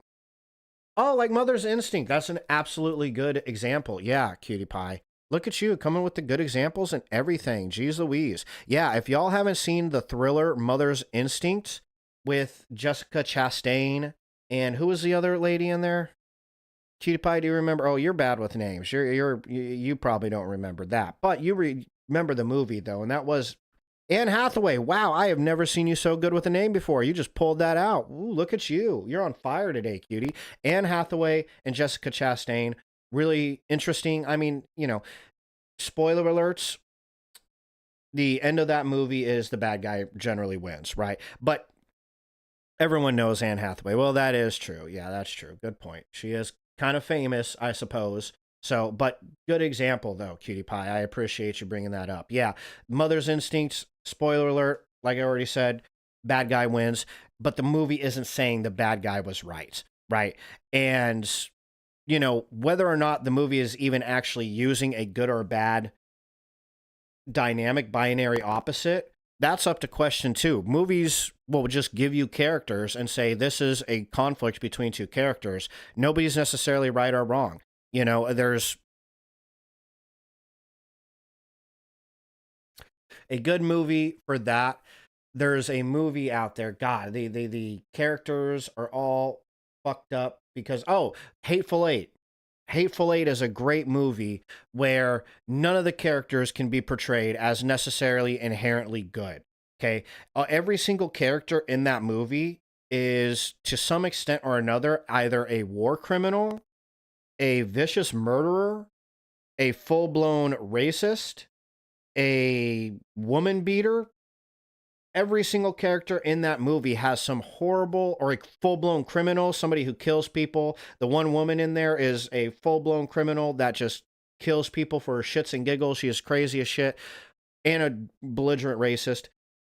All these characters have bad aspects of them, and you can't really look at any single character and say, that's the good guy. This movie isn't about good and evil, okay? But somebody does win, and they do represent binary opposites. I mean, literally, it's the North and the South, and the Civil War is represented in that movie. Man versus woman is represented in that movie. White versus black is represented in that movie. Racist versus non-racist is represented in that movie. Tons of different representations in that movie that don't necessarily have to be good and bad, right? So sometimes it's way deeper than just good and bad. You know, just wanted to add that in there, a nice little rant that I can clip out and put in my shorts if I listen back and decide that I said something that sounded halfway smart. Okay, let's continue with this guy, though, because what this guy has to say is all the way smart. Let's look back at our examples from earlier. I think it's safe to say most people would say monogamy and being faithful to your partner is the right thing to do. Well, this is exactly how we see conflict of being faithful versus unfaithful played out in countless rom-coms. I did want to point out there, I think there's a slight difference between faithfulness and monogamy, right? Monogamy is the opposite of polygamy, having one partner versus having multiple partners. Not the same thing as faithful and unfaithful. Faithful is I'm pointing at her butt with my cursor. I don't mean to do that. Let's point at her face. Faithfulness means staying true to your partner, which would mean saying, hey, I'm only with you. Unfaithful would mean cheating on your partner, which is saying, hey, I'm only with you, but then going out with other people, which isn't the same thing as polygamy, right? So I would only contest here, thing that I contest in this video is, yeah, in a movie, we'll see that binary of faithful versus unfaithful. And that binary almost always happens in a monogamous relationship because that's where faithful and unfaithful, where it's its most powerful. It's a little bit more difficult. I think it's possible, but a little bit more difficult to be unfaithful in an open relationship, since that's kind of the point of the open relationship is we're banging other people. Yes. So that binary comes out more vividly in a monogamous relationship, but monogamy isn't the same thing as faithful. People can be quote unquote monogamist in the sense that they believe you should only be with one person, or they say that.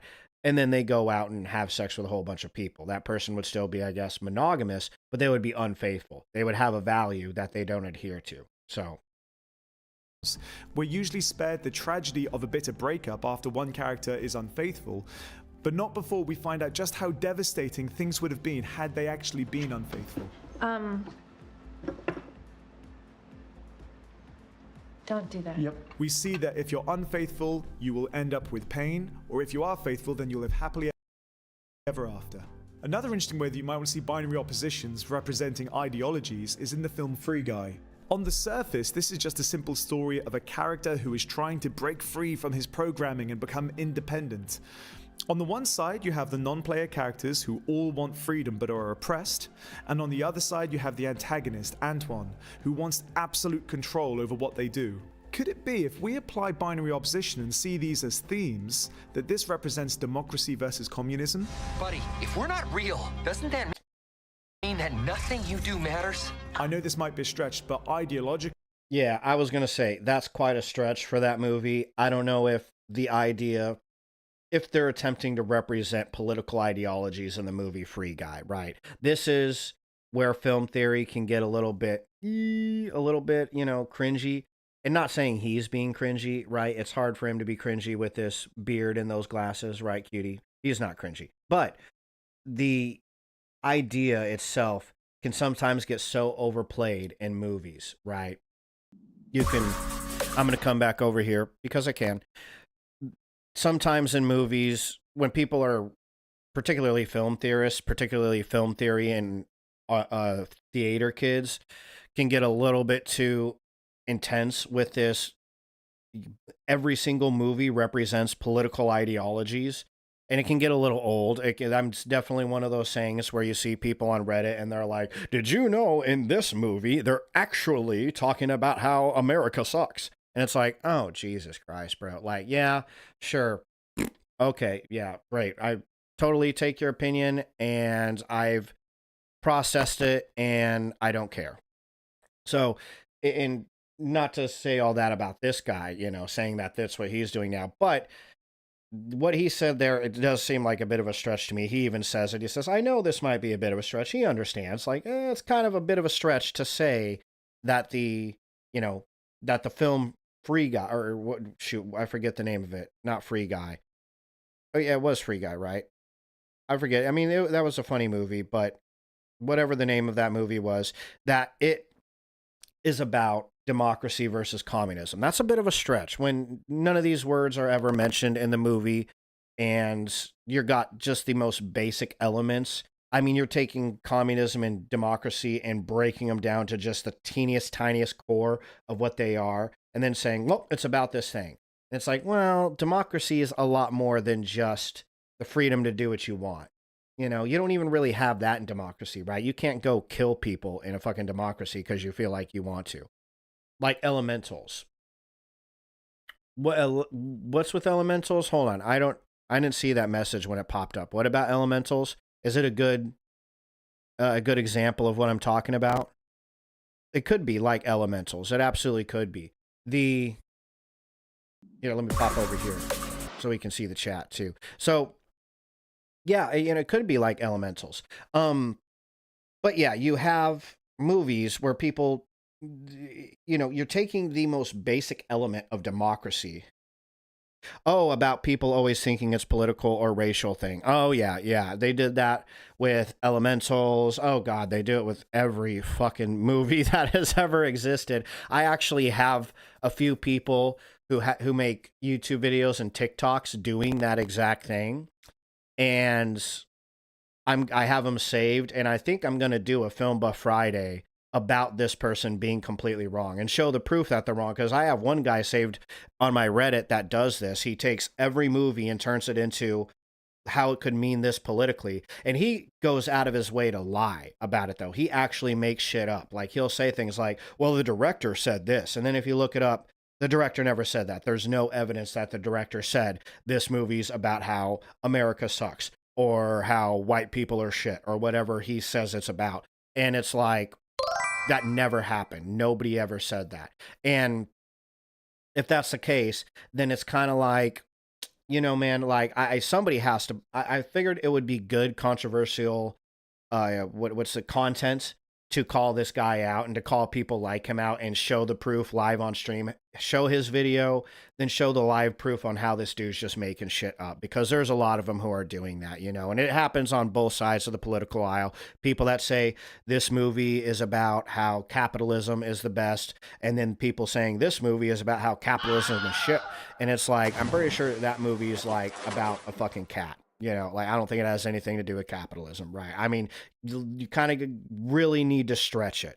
And people just do that so often. And it's one of the things, the thing you're talking about, Cutie, it's one of those things that a lot of theater kids and film buffs like myself, you know, you're searching for that meaning. That's the whole point of learning film theory. That's what we're learning about today, is we're learning how to find that meaning in a movie.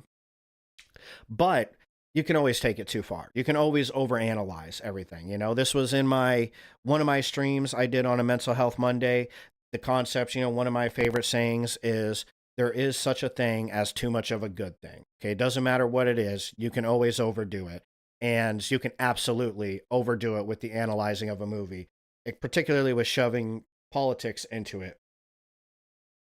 At a burp. And you can especially be very biased. When it comes to politics, we're talking about touchy stuff for a lot of people. And when it gets to that point, it's very easy for people to have very biased analysis, where every movie they see, every good movie they see, is my politics are correct.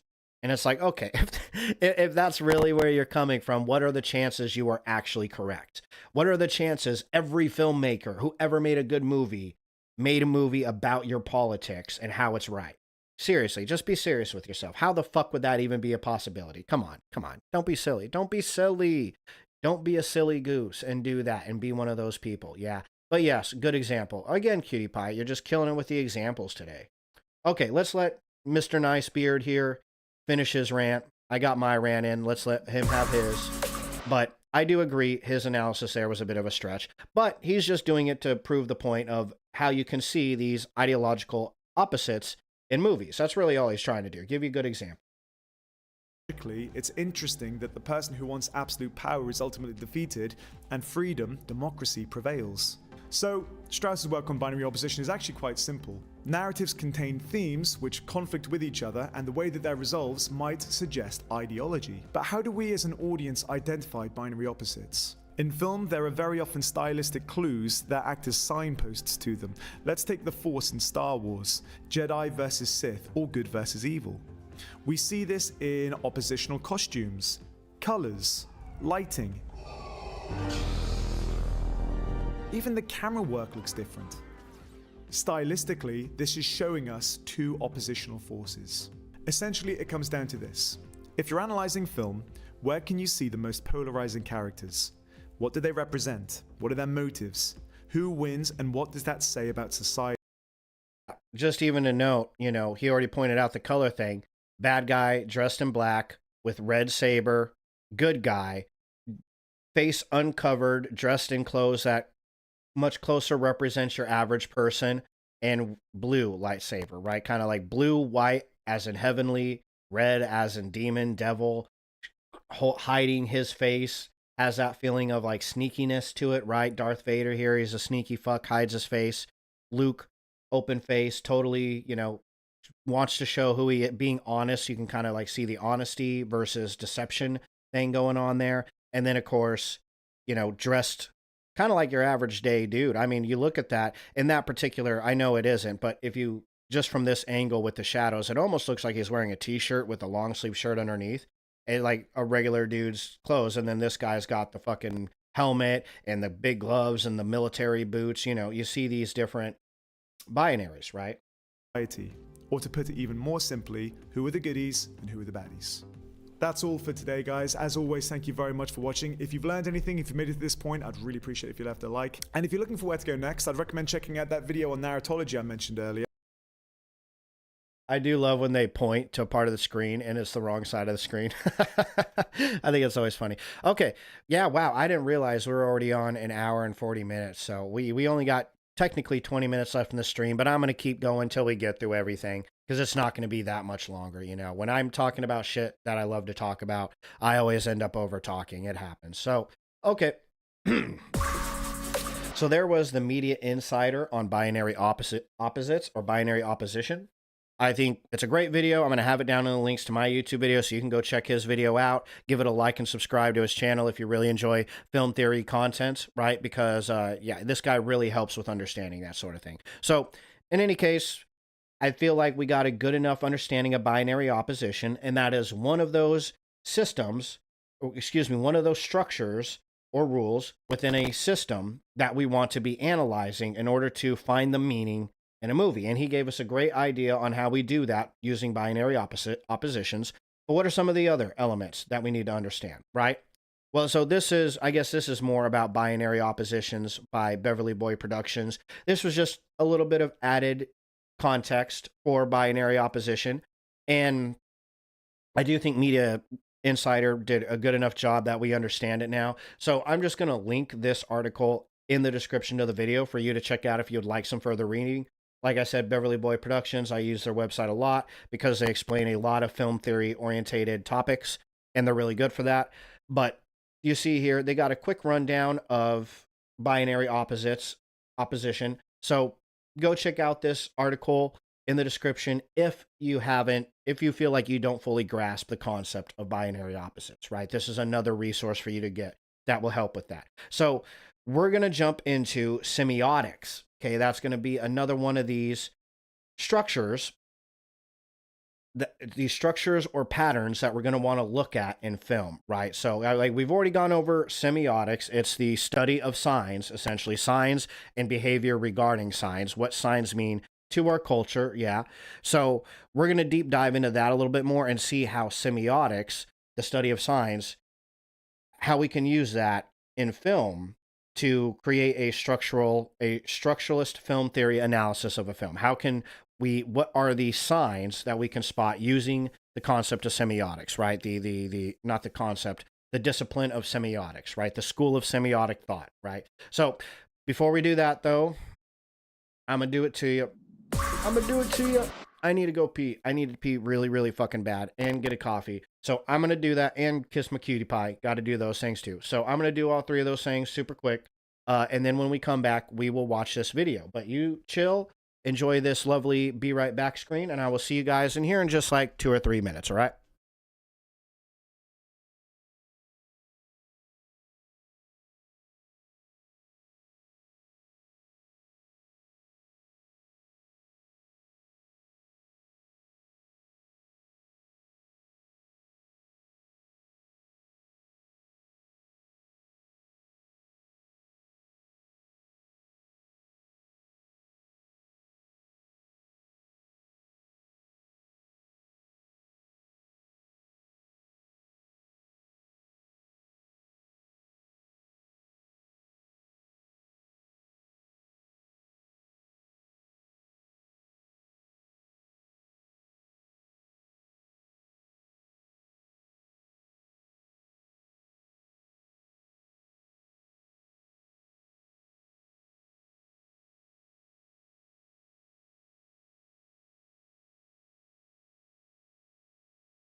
Okay. Testing. We are back. Okay. Hello again, everybody. I had to go take a quick pee there. Let me see. Hold on. Give me 1 second. Swapping some stuff over real quick, making sure my stream's still doing its thing. Because, you know, I just started streaming on YouTube recently. So, kind of checking to make sure. Oh, making sure the internet's good. Looks like that's good. Good. Good. And then we're going to watch this video here. He's going to explain. Again, it's about a 10-minute video. So, it's a bit longer than the videos I usually go to. But that's all good. No big deal. Okay. Let's pop over here. Okay.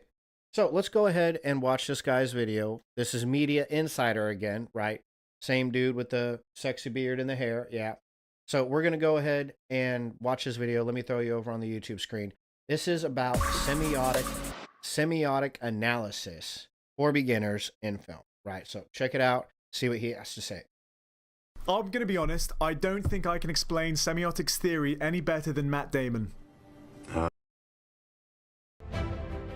Game of Thrones King's Road is now available for both PC everywhere. And mobile with Google Play Games. It's bullshit. Not that bit, the next bit. This isn't even my tie.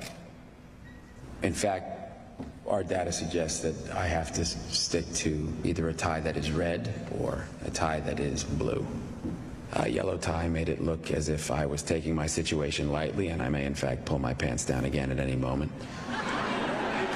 A silver tie meant that I'd forgotten my roots. My shoes. You know, shiny shoes we associate with high-priced lawyers and bankers. If you want to get a working man's vote, you need to scuff up your shoes a little bit, but you can't scuff them up so much that you alienate the lawyers and the bankers, because you need them to pay for the specialist back in Tenafly. In that clip, he's basically talking about the meanings of signs, and that's exactly what we're going to uncover today in this video about semiotics. So, I have never seen that movie, but that looked like a really good movie. I might have to check that out later. Semiotics literally means the study of signs. In other words, the way we make sense of everything around us. So let's start at the beginning. What is a sign? It could be anything. A symbol, a color, a camera angle. How do you know what it is? Semiotics. Let's take a look with an example. Here is a sign, something that we can infer meaning from. It's called the signifier because it's creating meaning. Now there are two types of meaning we can get from this. Remember we talked about that? The signifier, the signified. The signified would be the meaning. This sign. The first is the denotation.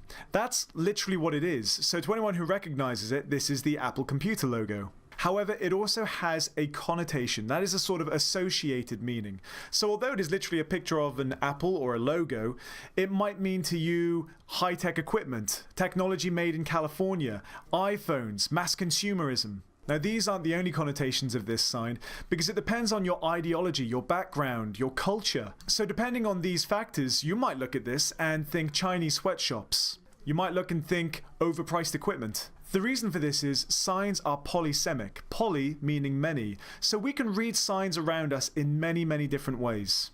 Now, I'm going to go into some more detail, but actually, that's essentially it. It's the basis for all semiotic analysis we do in media studies, identifying signs and understanding what they mean and why the producer has selected them. So other than logos, where else should we look for signs? Well, it depends on what kind of media form you're studying. For today, let's look at signs in moving image. Here's one of my favorite texts to use as a starting point for analysis. It's called Tales of Terror for Tokyo, and the reason I like using it is because it's not in English. So when we remove language, which is where we get a great deal of our meaning from, how much can you still understand based on other signs in the text? Have a watch.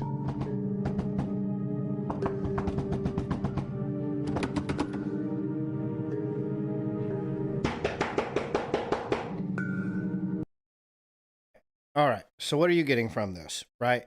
So far, I'm getting the music, very dark, very low end, bassy, sinister, mysterious.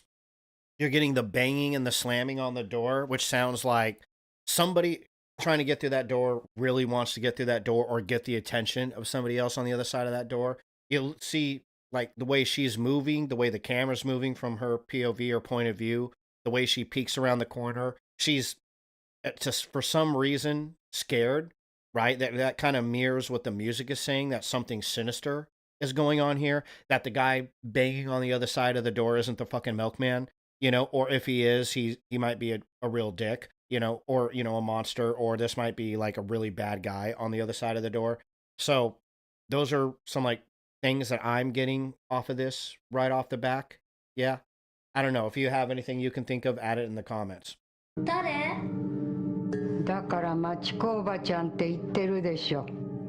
早くここを開けなさい。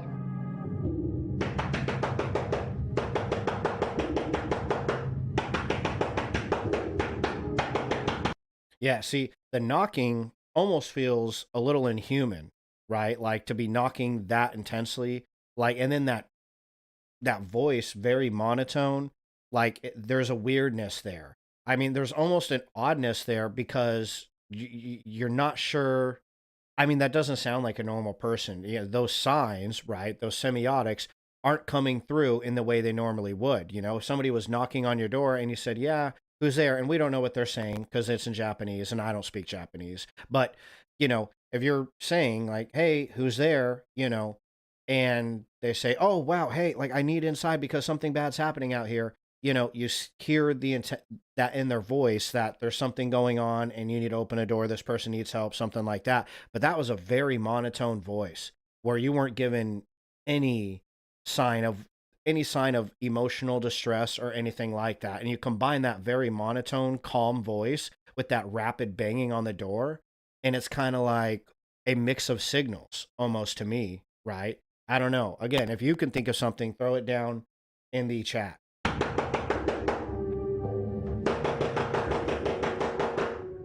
Hurry up. Yeah. You know, that's absolutely. Yeah. You're getting the banging on the door definitely says hurry up, right? That's like the sign I'm getting from that is hurry up, get there, whatever. Some kind of, you know, not necessarily, it doesn't have to be distress, but what's the word? There's haste behind that constant knocking. You know, there's an intensity to it. And to me, it doesn't gel well with the voice. The voice is completely opposite of that, where it was just so flat monotone, which makes it seem unhuman, or there's not a disassociation. What's the word I'm looking for here? There's oh, what do they call it, man? There's a thing there where it just doesn't feel good. There's a paradox in the two that makes it seem slightly inhuman, right? So, but yeah, hurry up is definitely what you get, especially from the initial knocking on the door. Ooh.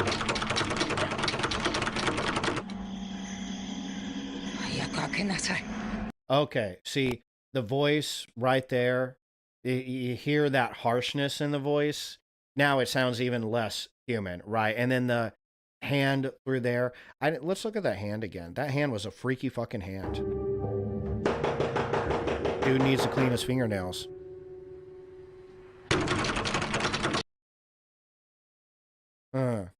See, I might not have fingernails, red fingernails. Oh, that means hurry up in Japanese. You're being serious. Okay, yeah. Yes, I didn't know that. I mean, goes to stand it. You are my little Japanese girl, so you would speak some Japanese. But yeah, okay, interesting. That means hurry up in Japanese. Did not know that. Learn something new every day. Before long, you're going to be my Japanese, Samoan, Spanish, Filipino speaker. You're just going to be my little Rosetta Stone. Okay, if you look at that hand, it has an inhumanness to it, right? Whether that's red nail polish, whatever's going on there, contrasting with the color of that hand, it has a zombie kind of feel to it, right? Like that almost looks kind of deadish, you know? Very lacking in color.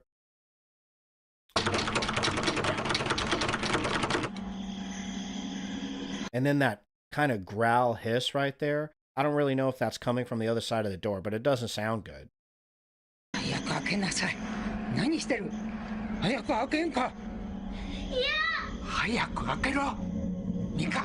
ミカ、こら！あんたいい加減にしなよ。だって。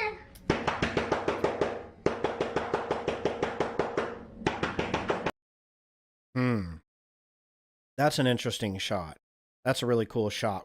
From the floor level, her floor level, I mean, this might be stretching. This is what you're kind of supposed to do with semiotics in movies, yeah, but this whole shot makes her seem really small, and with these walls, it makes me feel a little like claustrophobic, right? Like this girl doesn't have a lot of options. She can't do a whole lot for whatever her present situation is, and she's overwhelmed by it, right? And she looks small in the frame, and she's closed in by walls on all sides. Like she's fucked, basically.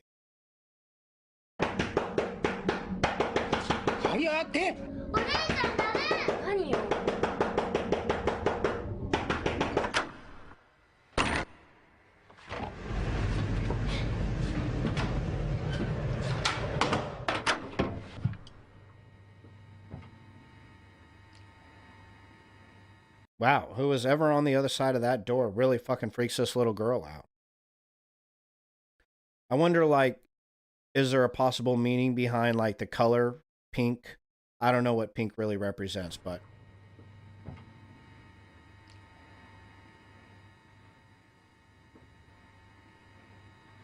It's odd how bland the walls, the door... Notice there's no pictures or anything. Nothing's decorated. It's just very flat. Very monotone. お姉ちゃんお母さん That's no good. So just to give you some context, no doubt you've picked up on the fact that someone's trying to force their way into this house and the little girl is very scared. You have no idea what they're saying, but you've got a great deal of meaning there because of the... That's not true. My cutie pie does. So take that, beard man. Signs in moving image. Now there are essentially 4 categories of signs that we look for in film. The first one is mise en scene, which is a word which literally means everything within the scene. So the set, the costume, the hair, the makeup. In this particular case, you might have noticed that the corridor was very cramped. They chose to shoot it in a place which felt quite claustrophobic. Boom, boom. Oh, look at that. I promise I didn't watch this video beforehand. I got it. Look at me, Mr. fucking Film Theory over here, cutie pie. Saying all smart and shit. Oh, pink represents softness, love, affection, femininity, right? Well, that very much might have something to do with this character. Yeah. I mean, young girl represents softness, affection, love. Oh. Kind of like an innocent child, right?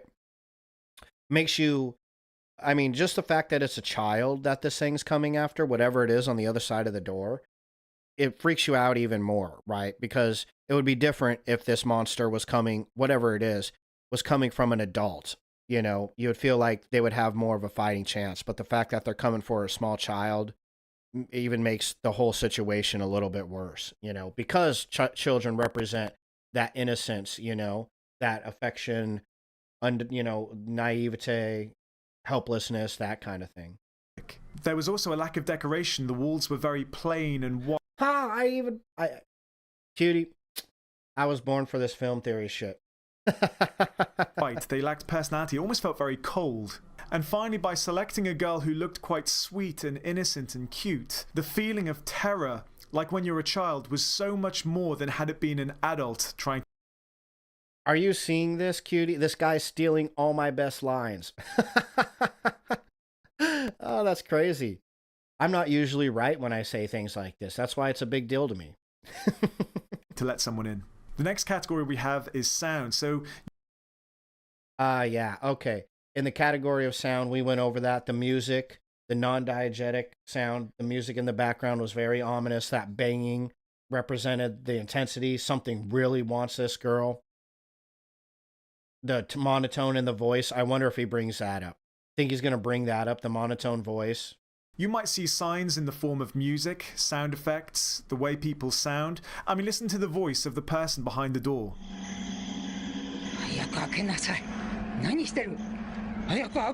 You probably have no idea what they're saying, but the tone of the voice, that is creating meaning that we should be afraid of this person. They're angry, they're aggressive. Likewise, sound can be used very... Yeah, so I didn't pick up angry and aggressive, I guess. I thought like my mind was on like some grudge shit. Like, oh, this is some grudge bitch behind the door. This little girl's fucked. That's what I was picking up. Very effectively with music. Here we've got these kind of discordant chimes, which almost sound like prickles down your back.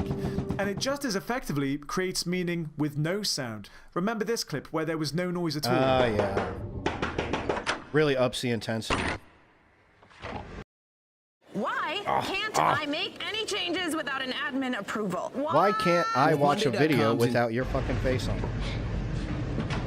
Here, the lack of sound is what makes it feel so held breath, so terrifying. Next up, we have camera work, which is a huge signifier in moving image texts. I've made Oh, yeah, camera work. That would be the shots, right?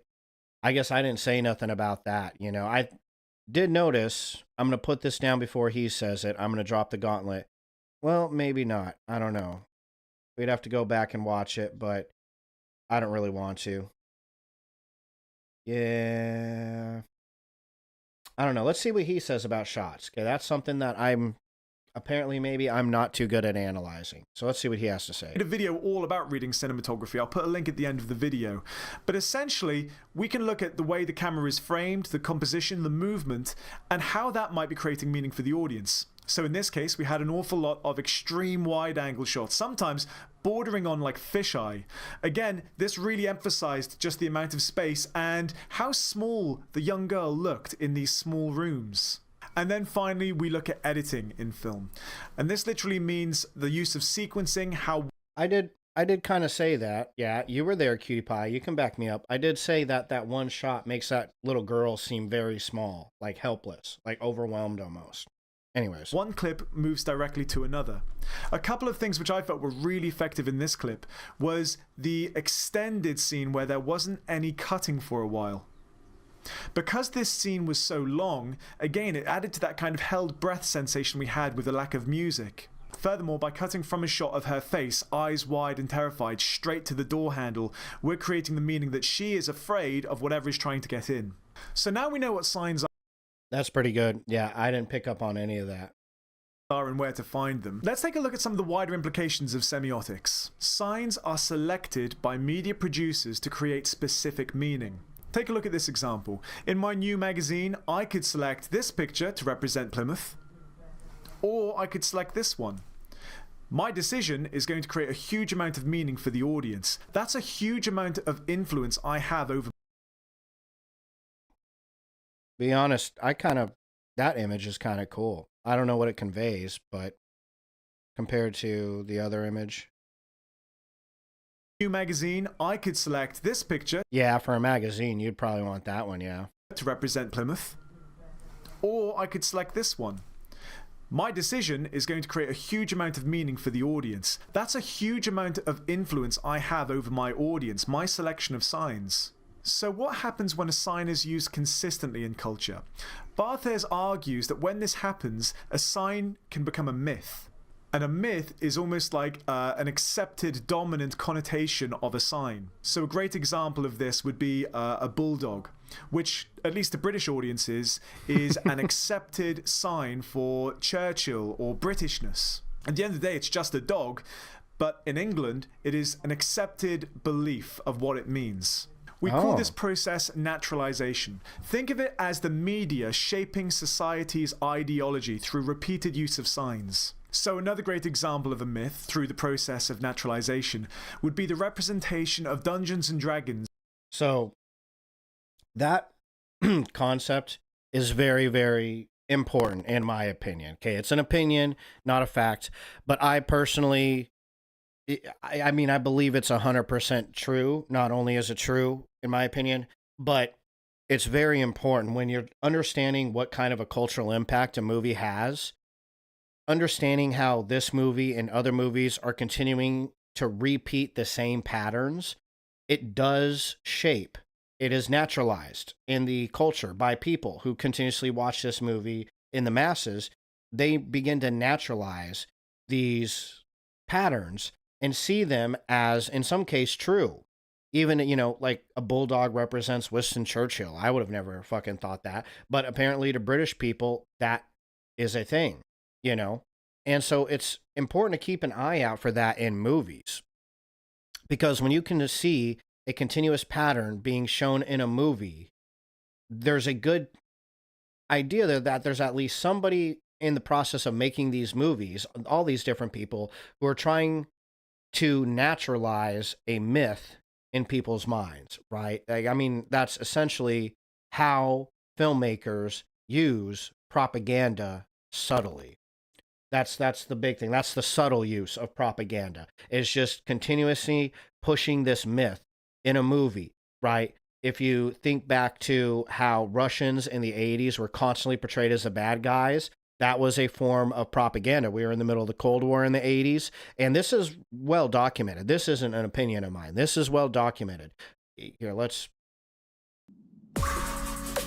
going to have to go back to the rant screen. This is a well documented phenomenon. Okay.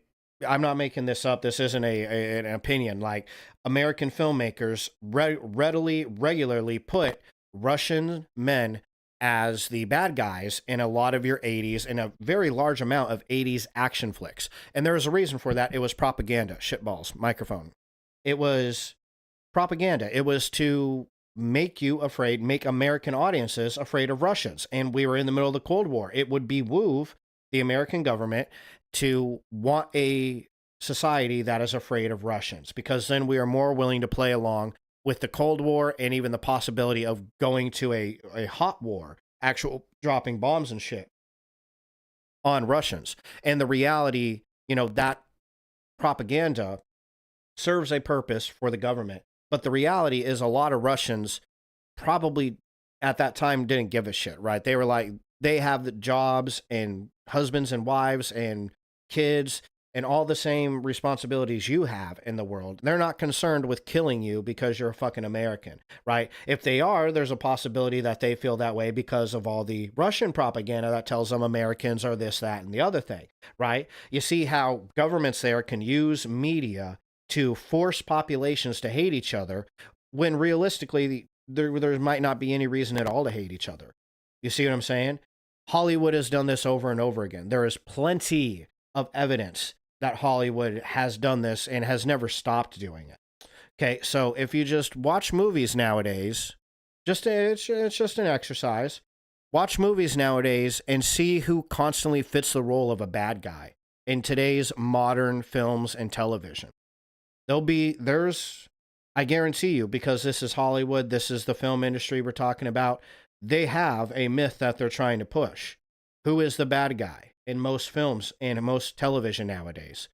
You know, look at them and just see if you notice any patterns, right? It's worth noting just to see, because I guarantee you there's some form of propaganda happening there, right? So that concept that he's talking about here of using a continuous pattern, signs, constantly showing them to an audience through film, that is a form of, I guess you could say, light propaganda, or a much sneakier form of propaganda is what it is.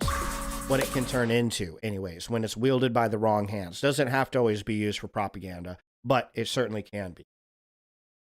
Throughout the 1980s, the media kept painting Dungeons and Dragons with very, very negative signs that signify... Okay, see, what are we talking about here? What this right here was propaganda. That it was associated with devil worship, that actually it very nearly killed off the game. So that's semiotics in a nutshell. Once you get your head around it and you have that penny dropping moment and you realize that everything you look at, from this weird shape in front of me, which I know means microphone, but it also means recording, YouTube, it means so much more. Once you realize this, it's kind of like a bit of a mind-blowing moment. And I think media teachers always love it when students kind of come out with that line, "You've totally ruined watching films for me," because I'm looking at everything for meaning now. But once you get your head around this topic, it will really unlock your ability to analyze texts. Now, there's a few videos I'd really recommend you move on to from here. The first is the one I mentioned earlier, how to read cinematography. So that looks purely at how we can look at... You can go to this person's channel, Media Insider. Again, I'll have this video linked in the comments, right? And check out his cinematography video. It's very good.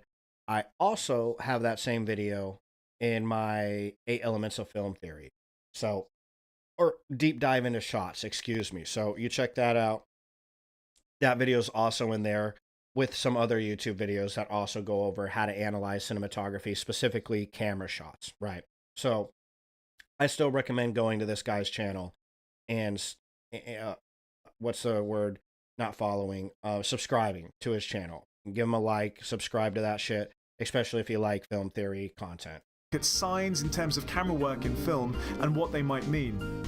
Or if you're more interested in the idea of different cultures, different people reading the same signs in different ways, you might want to investigate Stuart Hall's reception theory, which you can watch here. As always, thanks for watching, subscribe if you haven't already, and I'll see you next time. That looks like a good video. We'll have to check that out. Okay, so there is Media Insiders. Awesome video. Give it a like. Subscribe to this dude's channel for some good film theory content, but this is him teaching us semiotics. And now semiotics, right? Remember, let's pop back here. Hello again. Remember how intense those fucking definitions were at the beginning of the stream, right? Structuralism and semiotics. It's like, oh my God, this is so intense. Now you should have a pretty good understanding of it, right? At this point, I'm like, okay, this is much easier to understand. And it's actually kind of fucking cool. Semiotics is fucking dope, right? I mean, that is the nerdiest shit I've said all day, right? I'm sure I said something nerdier yesterday, but that's my nerdy quote for the day. Semiotics is dope, right? It is pretty neat how you can watch a movie and see all these different signs in there and get meaning from all of it that isn't there in the language, right? That's pretty cool. And that's really neat. And that's an important thing to know how to do if you're going to be analyzing film, which is why I need it. When I read about structuralist film theory, I was like, shit, I do have to do a video on it. Yeah. Okay. So there it is. That's semiotics. Now we're going to get into a little bit of learning a little bit more about the different signs and codes by filminquiry.com. This is another website that I go to pretty frequently for film theory orientated stuff. Okay. So we're going to learn a little bit about signs and codes, filmic code, index, different types of codes in film, right? So let's jump into it. We learned about binary opposition, and we learned about semiotics, the general idea of how you apply semiotics to film, which is an important aspect of structuralist film theory. Now we're going to learn about some of the more distinct, specific signs and codes within a film. Yeah. And then after that, we have a little bit to read about genre conventions. That plays a role in it as well. I'm not going to go through it, but I'm going to link a film analysis, a structuralist film analysis for The Matrix, which is a really good read. And then I got some other really good reads for you guys here, just some resources to add to your repertoire that I'll add into the description of the YouTube video for you to do a little bit of extra homework in this if you feel like you would want to do a little bit more deep diving into it, because it is a really cool concept. Yeah. So, had a cough. Okay. Signs and codes. In semiotic analysis, right, which you and me are now experts of, right, because we did this live stream, the smallest units of meaning are signs. For example, the way someone dresses is a collection of signs that informs others about the person. Clothing encodes the smallest of signs. Like a popped collar means preppy. A black band t-shirt and oversized pants signify a music fan, but together they can create a collections of signs, which is a code. So code is a collections of signs. Signs are the smallest unit of meaning that can be applied by, you know, the clothes you wear, your attitude is a sign, your facial hair is a sign, right? All that, okay? For example, a band shirt plus baggy pants plus black nail polish plus dyed hair could signal a rebel or a goth, right? Or punk rocker, right? Think, you know, mohawk represents punk rock. You know what I'm saying? You could say something has two levels. On its most basic level, there is the sign, the denotation, which is the literal meaning of the sign. Okay, we went over this in that video we just watched, right? Literal media or media fuckballs. What was the name of that channel? I talked about it numerous times, and now I can't. Media something. Media Insider. That's it. I keep wanting to say media literacy. Media Insider, right? Went over this. At the most basic level, there is the sign with the denotion, which is the literal meaning of it. But when a sign occurs in a group or in a particular context, it becomes a code, and it can suggest a connote or extra meaning. That's the connotation, right? You have the sign. He went over this with the Apple logo. You have the actual Apple logo. You know, when you see this, the denotation, the denotion, the literal meaning is Apple company, but it has a connotation with it. And that connotation can mean high tech. It can mean Silicon Valley. It can mean, you know, child labor in China, okay? Because there's a lot of different things that are attached now to Apple and thus the logo, right? For instance, The color red simply denotes a color, but in a certain context, it can connote emotion, like anger or love. These codes are often used in media to reinforce subtly the way audiences should think about certain things or how they should behave. These are cultural dominant ideologies. For instance, a long-standing cultural ideology is that diamonds or chocolate symbolize love, and that people should give this to your significant other as proof of their love for the other, right? That is a cultural idea, okay, that doesn't exist in other cultures in the world. There's some cultures in the world where you would not give chocolate to your loved one, right? You would give them, I don't know, a fucking fried cockroach, right? Here's a fried cockroach on a stick. That means I love you, you know? Like, and diamonds is steadily going out in the culture. A lot of people, particularly in younger generations, have came around to the idea that diamonds are only worth something because people say they are. And it might not be the best representation of value or the best store of value, and thus might not be something anymore that is seen as something you give to somebody you love, right? You know, they still look real nice. Diamonds still look flashy. To a lot of people, diamonds still mean wealth. But to other people, because they are expensive, so they still do mean that. But to other people, they're losing that connotation of love. Now they just mean you have the money to throw around and waste on a fucking diamond. So these codes are groups of signs that seem to fit together naturally. Together, they create meaning. To stick to the signs and codes of romance, the sign of a broken heart means lost love. And if you add the broken heart to the sign of two people, the three signs together, the code, anyone will read into that the couple has broken off their relationship or something to that effect, right? Right now, the relationship is struggling. Okay, again, you can, in the world of signs, you can read multiple connotations from a sign, right? Particularly connotations. Denotations, it seems like you generally got one denotation or just much less of the denotations, much more connotations you can get from any one specific sign, or a code, which, as we know now, because we're smart and shit and we research, is signs put together. A series of signs put together is a code. So what are codes in film? Filmic code.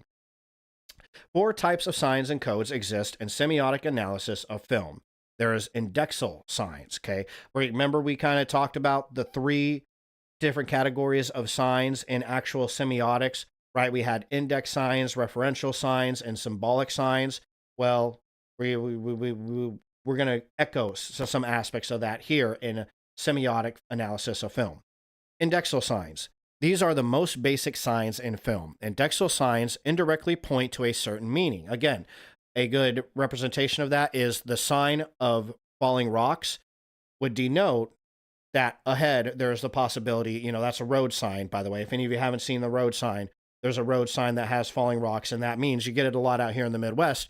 Up ahead is a cliff where there may be falling rocks. The funniest sign I ever seen was, oh gosh, there was one, it was a cow. It was just a big fat cow on a sign, and the meaning, I suppose, would be cow. Right? There's cows on this road, which is important to note. If you ever lived in Wyoming or anywhere like that, fucking cows, they will fuck your shit up. You can even have a grill guard on your truck, and all that means is it's going to kill that cow quicker, but your truck is still going to be totaled, right? So that's a pretty important sign. Oh, cutie pie. Remember you and me went to Casper, and we were driving through Casper, and there was just a random yellow sign that said blind man. Like, what the fuck I remember we laughed about that. We were like, what does that sign even mean? Like, does that mean a blind man lives here? Or does that mean blind man crossing the road? Like, you remember that? So, you know, you can get different. The most basic level is what this sign indirectly points to. For example, smoke means fire. Panting means exercise. Yeah, I remember that too. That was pretty funny. I think it was Denver, actually, is where we're at. But anyways, a ringing bell means end of class. This type of sign is constantly used in all types of media, and they are very common. Symbolic codes. Symbolic codes often denote something they have nothing to do with at first glance, but only because the code exists and because we use them society-wide. For instance, the red heart symbolizes love, white dove symbolizes peace, the color green symbolizes jealousy. So symbolic codes denote something that they have only have something to do with because the culture says they do. Indexal signs indirectly point at a specific meaning. Iconic signs and codes, number 3 category. So symbolic codes, indexal codes, iconic signs and codes. These are the literal signs and codes. A cop means a cop. They are meant to appear like the thing itself. However, they always represent more than just the thing itself. When you see a cop, we also associate this with cultural ideas of justice or the law, or even masculinity or toughness. These codes also reinforce the ideas we have about these concepts in our culture. It reinforces the ideological meaning of those concepts. Okay, so iconic is something that represents that thing, represents a literal interpretation of that thing. It's not an indirect interpretation like index signs are. Indexal signs, is it indexal or am I making that word up? Indexal. Unlike indexal signs, which indirectly point to a certain meaning, iconic signs, it's literal sign. It's the thing that means the thing. It's a cop. A cop is a sign of a cop. And then, yes, they also represent everything that that cop indirectly represents, like justice, law, masculinity, or toughness. Nowadays, a lot of people would see a cop and they would relate the idea of corruption or something like that, you know? So it changes with the culture. Those other connotations change with the culture. And then the fourth one is enigma codes. This is an important type of code used in film. It creates a question which the film text will then go on to answer. This is often used in trailers of movies as well as posters. They make people wonder, for example, who murdered the protagonist or how will they survive the apocalypse? They pique curiosity and intrigue in the viewers with the intention of making them go to see the movie. So enigma codes would be things you will seen a lot in marketing, right? I think foreshadowing, what could be a good example of an enigma code. I'm not for sure, but given what we just read, which we're not going to read too much deeper into it, but given what we just read, a foreshadowing what happens later in the movie could be a good example of an enigma code, right? So just wanted to break that down. 4 signs that you can see that they look for in movies: indexal signs, which are the indirect pointing towards a certain meaning; symbolic code, which is a code that seemingly represents something it only has, that it doesn't have anything to do with, but it does because the culture says it does. Iconic signs is the literal sign. A cop means a cop. A heart is just a heart. And then it can include all of the indexal signs with it. And then the enigma code. Enigma code is a code, a series. Remember, code is a series of signs. A series of signs that represent something, a question that needs to be answered, right? To cause intrigue. Right. So that's good. And then we're going to get into conventions. Okay. That was another one that popped up on the list of important aspects, important signs and codes. These, again, this is another form of structure, right? These structures that we're trying to analyze in the system that is a movie. Binary opposition was a big one that we went over. Semiotics, or signs and codes. And genre conventions is another one. So genre conventions are elements, themes, topics, tropes, characters, situations, and plot beats that are common in specific genres. Genre conventions are what makes certain stories the genre that they are. Okay, think, in a horror movie, you're going to have scary music. That's a genre convention. In a horror movie, it's very common to see a monster or a ghost, paranormal. Those would be conventions of a horror genre. This is why conventions of a genre are made up of specific elements, as these are used to create and identify the genres in question. Okay, what are genre convention characteristics? Plot beats and narratives that narrative turns that almost always occur in a genre. Characters and settings that are staples of a genre. Think the bad guy in the horror movies, the monster or the ghost in the horror movies. The final girl is a very common character trope in horror movies. Tropes and themes that are almost always a part of the genre that they're being featured in, right? Okay, explaining genre conventions. And I think here, yeah, we're going to pop into that one. Yeah, that was a good one. Oh yeah, definitely wanted to break that down. I did have a lot to break into on. This is going to be the last thing we really dive into on the stream. So I do want to read deeply into it because genre conventions are important to understand. Yeah, so explaining genre conventions. Genre conventions work best when you are working exclusively inside the genre you have chosen. This means no mixing or blending of other genres and just focusing on what works for the genre you have chosen. By the way, this website is Studio Binder. Studio Binder comes at you from the perspective of teaching somebody how to make movies. So it's talking to you from the perspective of you as a filmmaker, right? A fantasy story will have a dragon, a knight, a princess, a wizard, and more. A romance story will have a person in love with someone, along with a competing suitor for the protagonist's love, and usually a happy ending. Conventions of a genre do not have to be a checklist, but rather a group of themes and topics that make the genre what it is. For example, a romance story must always have a romance at its center. That's kind of a big one, right? Otherwise, it's not a romance. And if your romance does not end with the couple living happily ever after, you might alienate the very audience you were writing for. You know, it is true that most people watch a romance movie to see two people fall in love, not fall out of love. But that doesn't mean that always happens, right? You know what I mean?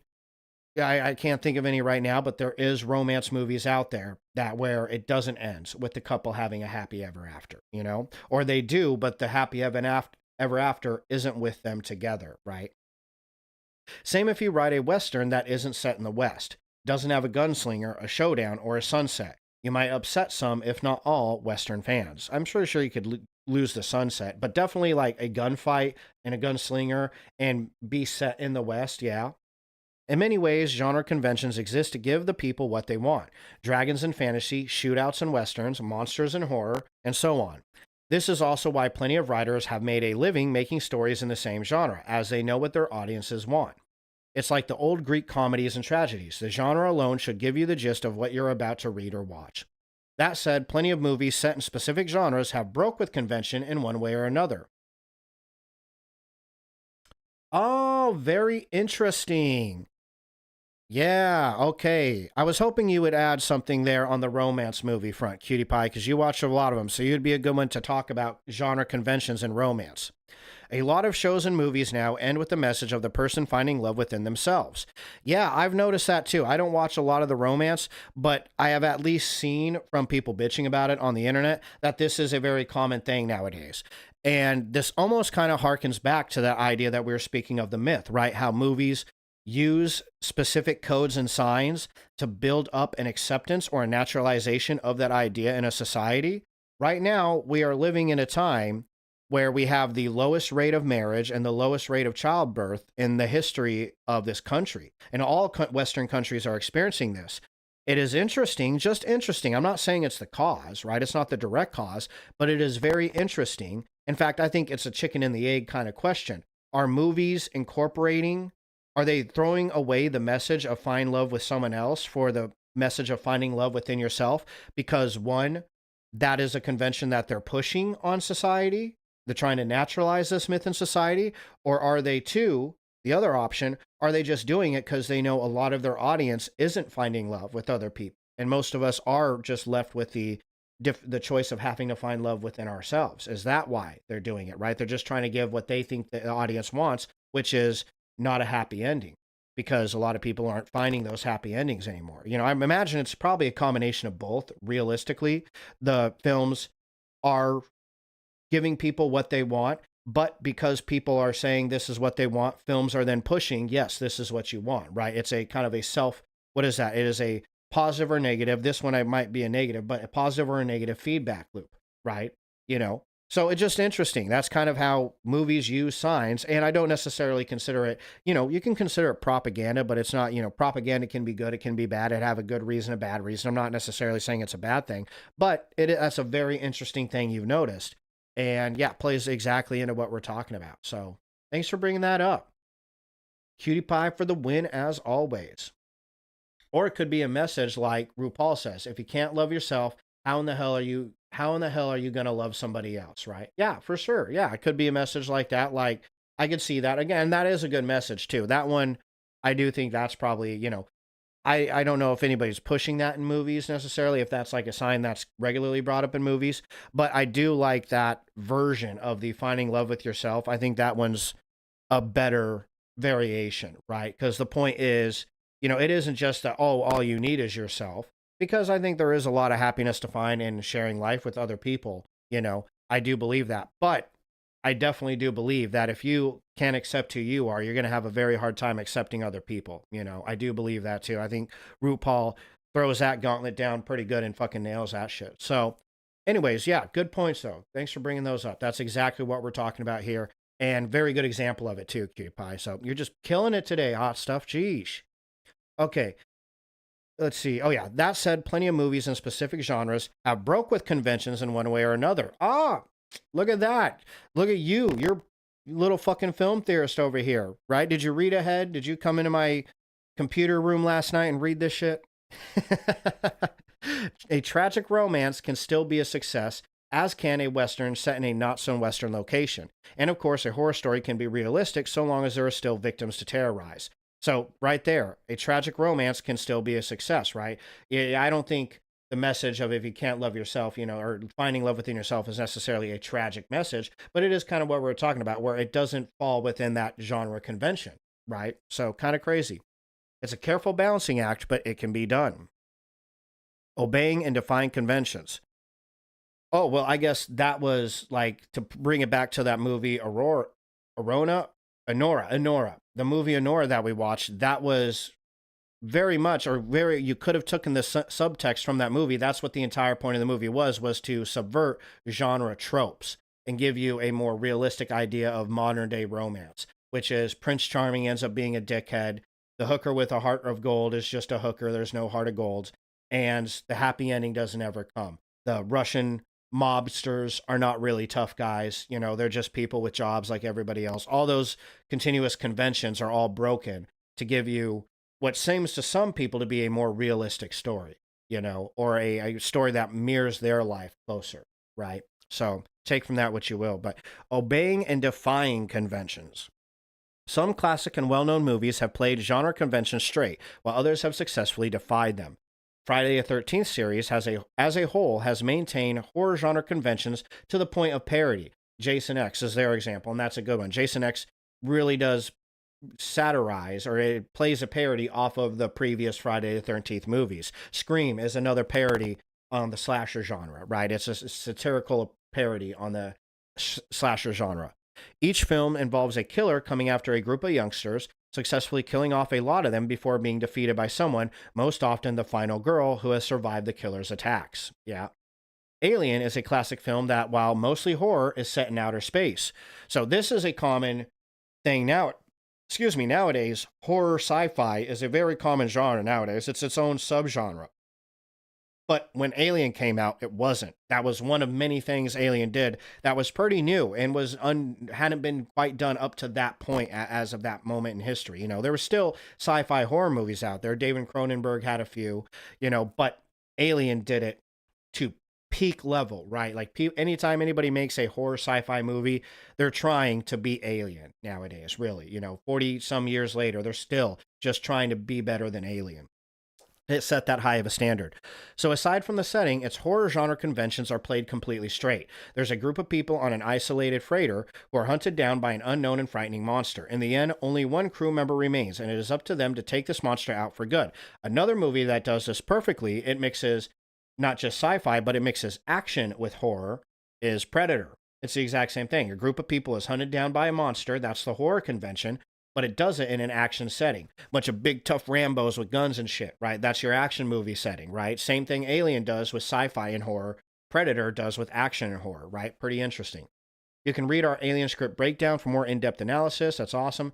Crime films tend to follow a certain path that covers similar beats and end results. I fucking love me some good crime films. Many of these are either noir, neo-noir, or noir influenced, like Chinatown. One of the very best neo-noirs of all time, Chinatown, follows a detective investigating a mysterious murder. Like all crime stories, he follows clues before falling into serious danger himself, culminating in his discovery of who is behind it all. And since it's noir, the ending is usually a downer, even if the detective was able to solve the crime. Then you have Memento. Fucking love this movie. A noir-influenced crime movie unlike any other. Yeah, this movie was like the first, again, like the Alien of noir movies, noir detective movies. Yeah, like crime spy, exactly. Horror and comedy, absolutely. Tons of, nowadays, that's a very common mix of genres, horror and comedy. And the other one, crime and spy. Yeah, tons of crime and spy. And yeah, spy comedy, all of that. There's some good crime comedies. Absolutely. Those are combining those genres, right? Alien did that first. Not first, but was the best to do it with sci-fi and horror. Predator is on that list of the best to do it with horror and action. And horror and comedy, there's tons of them. I don't know what I would consider the best, but there's a lot of them out there, right? Ghostbusters was good at that. Kind of combined horror with comedy, right? Ghosts and jokes. So, Memento, a noir-influenced crime movie unlike any other. The protagonist suffers from memory loss, and there are two parallel storylines, one told chronologically, the other in reverse chronological order. A risky move, but it paid off for director Christopher Nolan, as it is considered one of his best films, along with having one of the best plot twists in recent memory. Memory, and it's about a guy without a memory. Yeah, that movie, I went over it in my plot structure stream, which I didn't end up posting on YouTube because it really sucked. It wasn't as structured as this stream was. This stream was dope. I had a lot of fun on this stream. My plot one, it just didn't jive very well. So I'm going to redo it this month. We're going to go over Memento, because Memento is one of the only movies that I can think of, the only story I can think of that enacted all three linear plots, forms of linear plots. It told the story in chronological order. It told the story in flashbacks or reverse chronological order. And then it even started the movie in media res, which is right in the middle of the movie. So, very interesting. Romance movies tend to be among the most conventional with their stories and plots, but some movies manage to shake things up. One of the best romantic comedies of all time is 500 Days of Summer, a rom-com that says outright it is not a love story. The film is told out of order, as it follows our male lead and how he fell too hard for the titular Summer, how this expectation got the better of him, and how he eventually learned to move on. So there you go. That's a romance movie that's about learning to move on instead of, happy ending between the two. Then you have Edgar Wright's Scott Pilgrim vs. the World, the definition of a movie that defies genre categorization. Video game references, musical fight scenes, and wild visual effects help make this movie into the cult sensation it is today. That said, the main plot is still very much a romance. Boy meets girl, boy has to fight for girl, boy loses girl, boy comes back stronger than ever for the girl, the boy and girl try again. These are just some examples of movies that obey or defy genre conventions in their own special ways. There's no shortage of scripts you can read online that follow the familiar path, go into totally different directions, or do something in between. So, there's your rundown of genre conventions, right? And it is important when you're watching a movie to have a list, just have a list handy. Now, if you're analyzing a movie, if you're just enjoying a movie, then just enjoy the movie, right? But if you're trying to analyze a movie, especially from a structuralist film theory aspect, because genre conventions are a part of the systems that structuralist film theory recognizes in movies that give it meaning, it's always worth having a list of genre conventions sitting next to you when you're watching a particular kind of movie, just to see how the movie either defies or obeys those particular conventions, right? So, but that's genre conventions. Now, we're probably going to be done for the stream today. I did about 2 hours and 40 minutes, and that's enough for me. I'm ready to go get some food and get a smoky toke and hang out and chill and work on other shit today. So, I was going to read, if I had time, a structural film analysis of The Matrix. This is, I only read a couple paragraphs in it, not going to lie, but the paragraphs I read, this seemed like a really good film analysis, really deep dives. I mean, it is a long, not super long, I guess, but it's a pretty long analysis of the movie, The Matrix, and it is a analysis of structuralism in The Matrix, right? So it's good for practice to read other people's analysis to see what they pick up on, right? That's a great way to practice your film theory, your film theory chops. So I recommend giving this a listen or read. I will put it in the description to the video alongside of Peter Geidel's Structural Film Anthology. This is a whole free book. I mean, it's 150 pages, so it's not a very long book, but it is a deep dive into filmmakers, a theory and definition of structuralist, materialist in film. It is a deep dive of specific filmmakers and specific aspects of structuralist film theory and filmmakers within the structuralist film theory framework. So go ahead and check that out for even further reading on structuralist film theory. And then this is another good book. There's no free copies of it, sorry, by Dudley Andrew, Concepts and Film Theory. This is another one that goes over some of the major film theories, right? So this is going to go over structuralism, auteur theory, semiotics right there, perception of psychological film theory, structuralism, semiotics, psychoanalysis, film theory, genre study. So those are all really good topics to jump into. I have this pulled up because in a Reddit thread, a whole bunch of people came at me and said, this is the very first book you should read on film theory, or it should be up there with some of the first books you read on film theory. So I will link that in the description to the video below. But that does it for us today on structuralist film theory. So we went over structuralism, the philosophy. We kind of have an understanding of it. I don't have a deep understanding of it, but it is what it is. We went over semiotics, the history behind those and where they came from.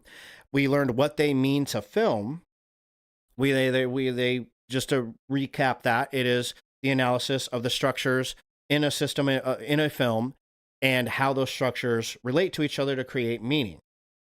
And then we learned what those structures are, at least what some of them were, right? The semiotics of a film, right? Semiotic analysis, the analysis of the signs and codes within a film. And we went over a whole various different types of signs and codes within film, different types of codes, indexal codes, symbolic codes, enigma codes, and then there's another type of codes. And then we went over certain different types of signs that you could see in a movie, right? You had mise-en-scène type signs, sound signs from sound, signs from editing, and signs from camera shots. Yeah. Okay. So then we went over some examples for that too. And then, genre conventions and binary opposition, right? Are some really good key structures to look at in a movie to start your structural analysis journey. So that's it. That's what we had today. I hope you guys enjoyed the stream. To anybody who's watching live, I really appreciate your support and hope you learned a lot. I know I did. I learned quite a bit from that. So I hope you did too. If you enjoy this film theory content, if you're watching this on YouTube, I hope you also enjoyed the content. And if you did, please leave a like and subscribe. That always helps the channel out. I really appreciate that. If you enjoy film theory content, you can check out my Auteur theory video. You can check out, I got tons of film theory videos in my Film Buff Fridays playlist. So go check those out on my YouTube channel. The next time we talk about film on Cool Beans Hot Stuff will be next Friday. I get into my deep dive into angles. Angles is one of the eight elements of film theory. We already went over the first two. That was film type and camera shots. Now we're going to go into camera angles. That's next Friday. I don't stream on the weekends, so y'all have a wonderful weekend. If you want, I will be back here Monday at 11 a.m. for another Mental Health Monday. And next Monday on Mental Health Monday, we're going to do the second half of my self-help book tier list. So I had 8 of my favorite self-help books I wanted to share with you. I shared the first 4, or numbers 8, 7, 6, and 5, on my first self-help book list stream. That's on my YouTube channel. Go ahead and check that out. Get yourself up to date. We're going to be finishing that list off, and I'll give you my numbers 4, 3, 2nd, and my number 1 pick for the best self-help book I've ever read. So we're going to be doing that Monday. So in the meantime, I hope you all have a wonderful weekend. Thank you guys for hanging out. Thank you for the support. I hope you learned a lot. And yeah, I will see you here in a couple of days. Have a wonderful weekend. Peace.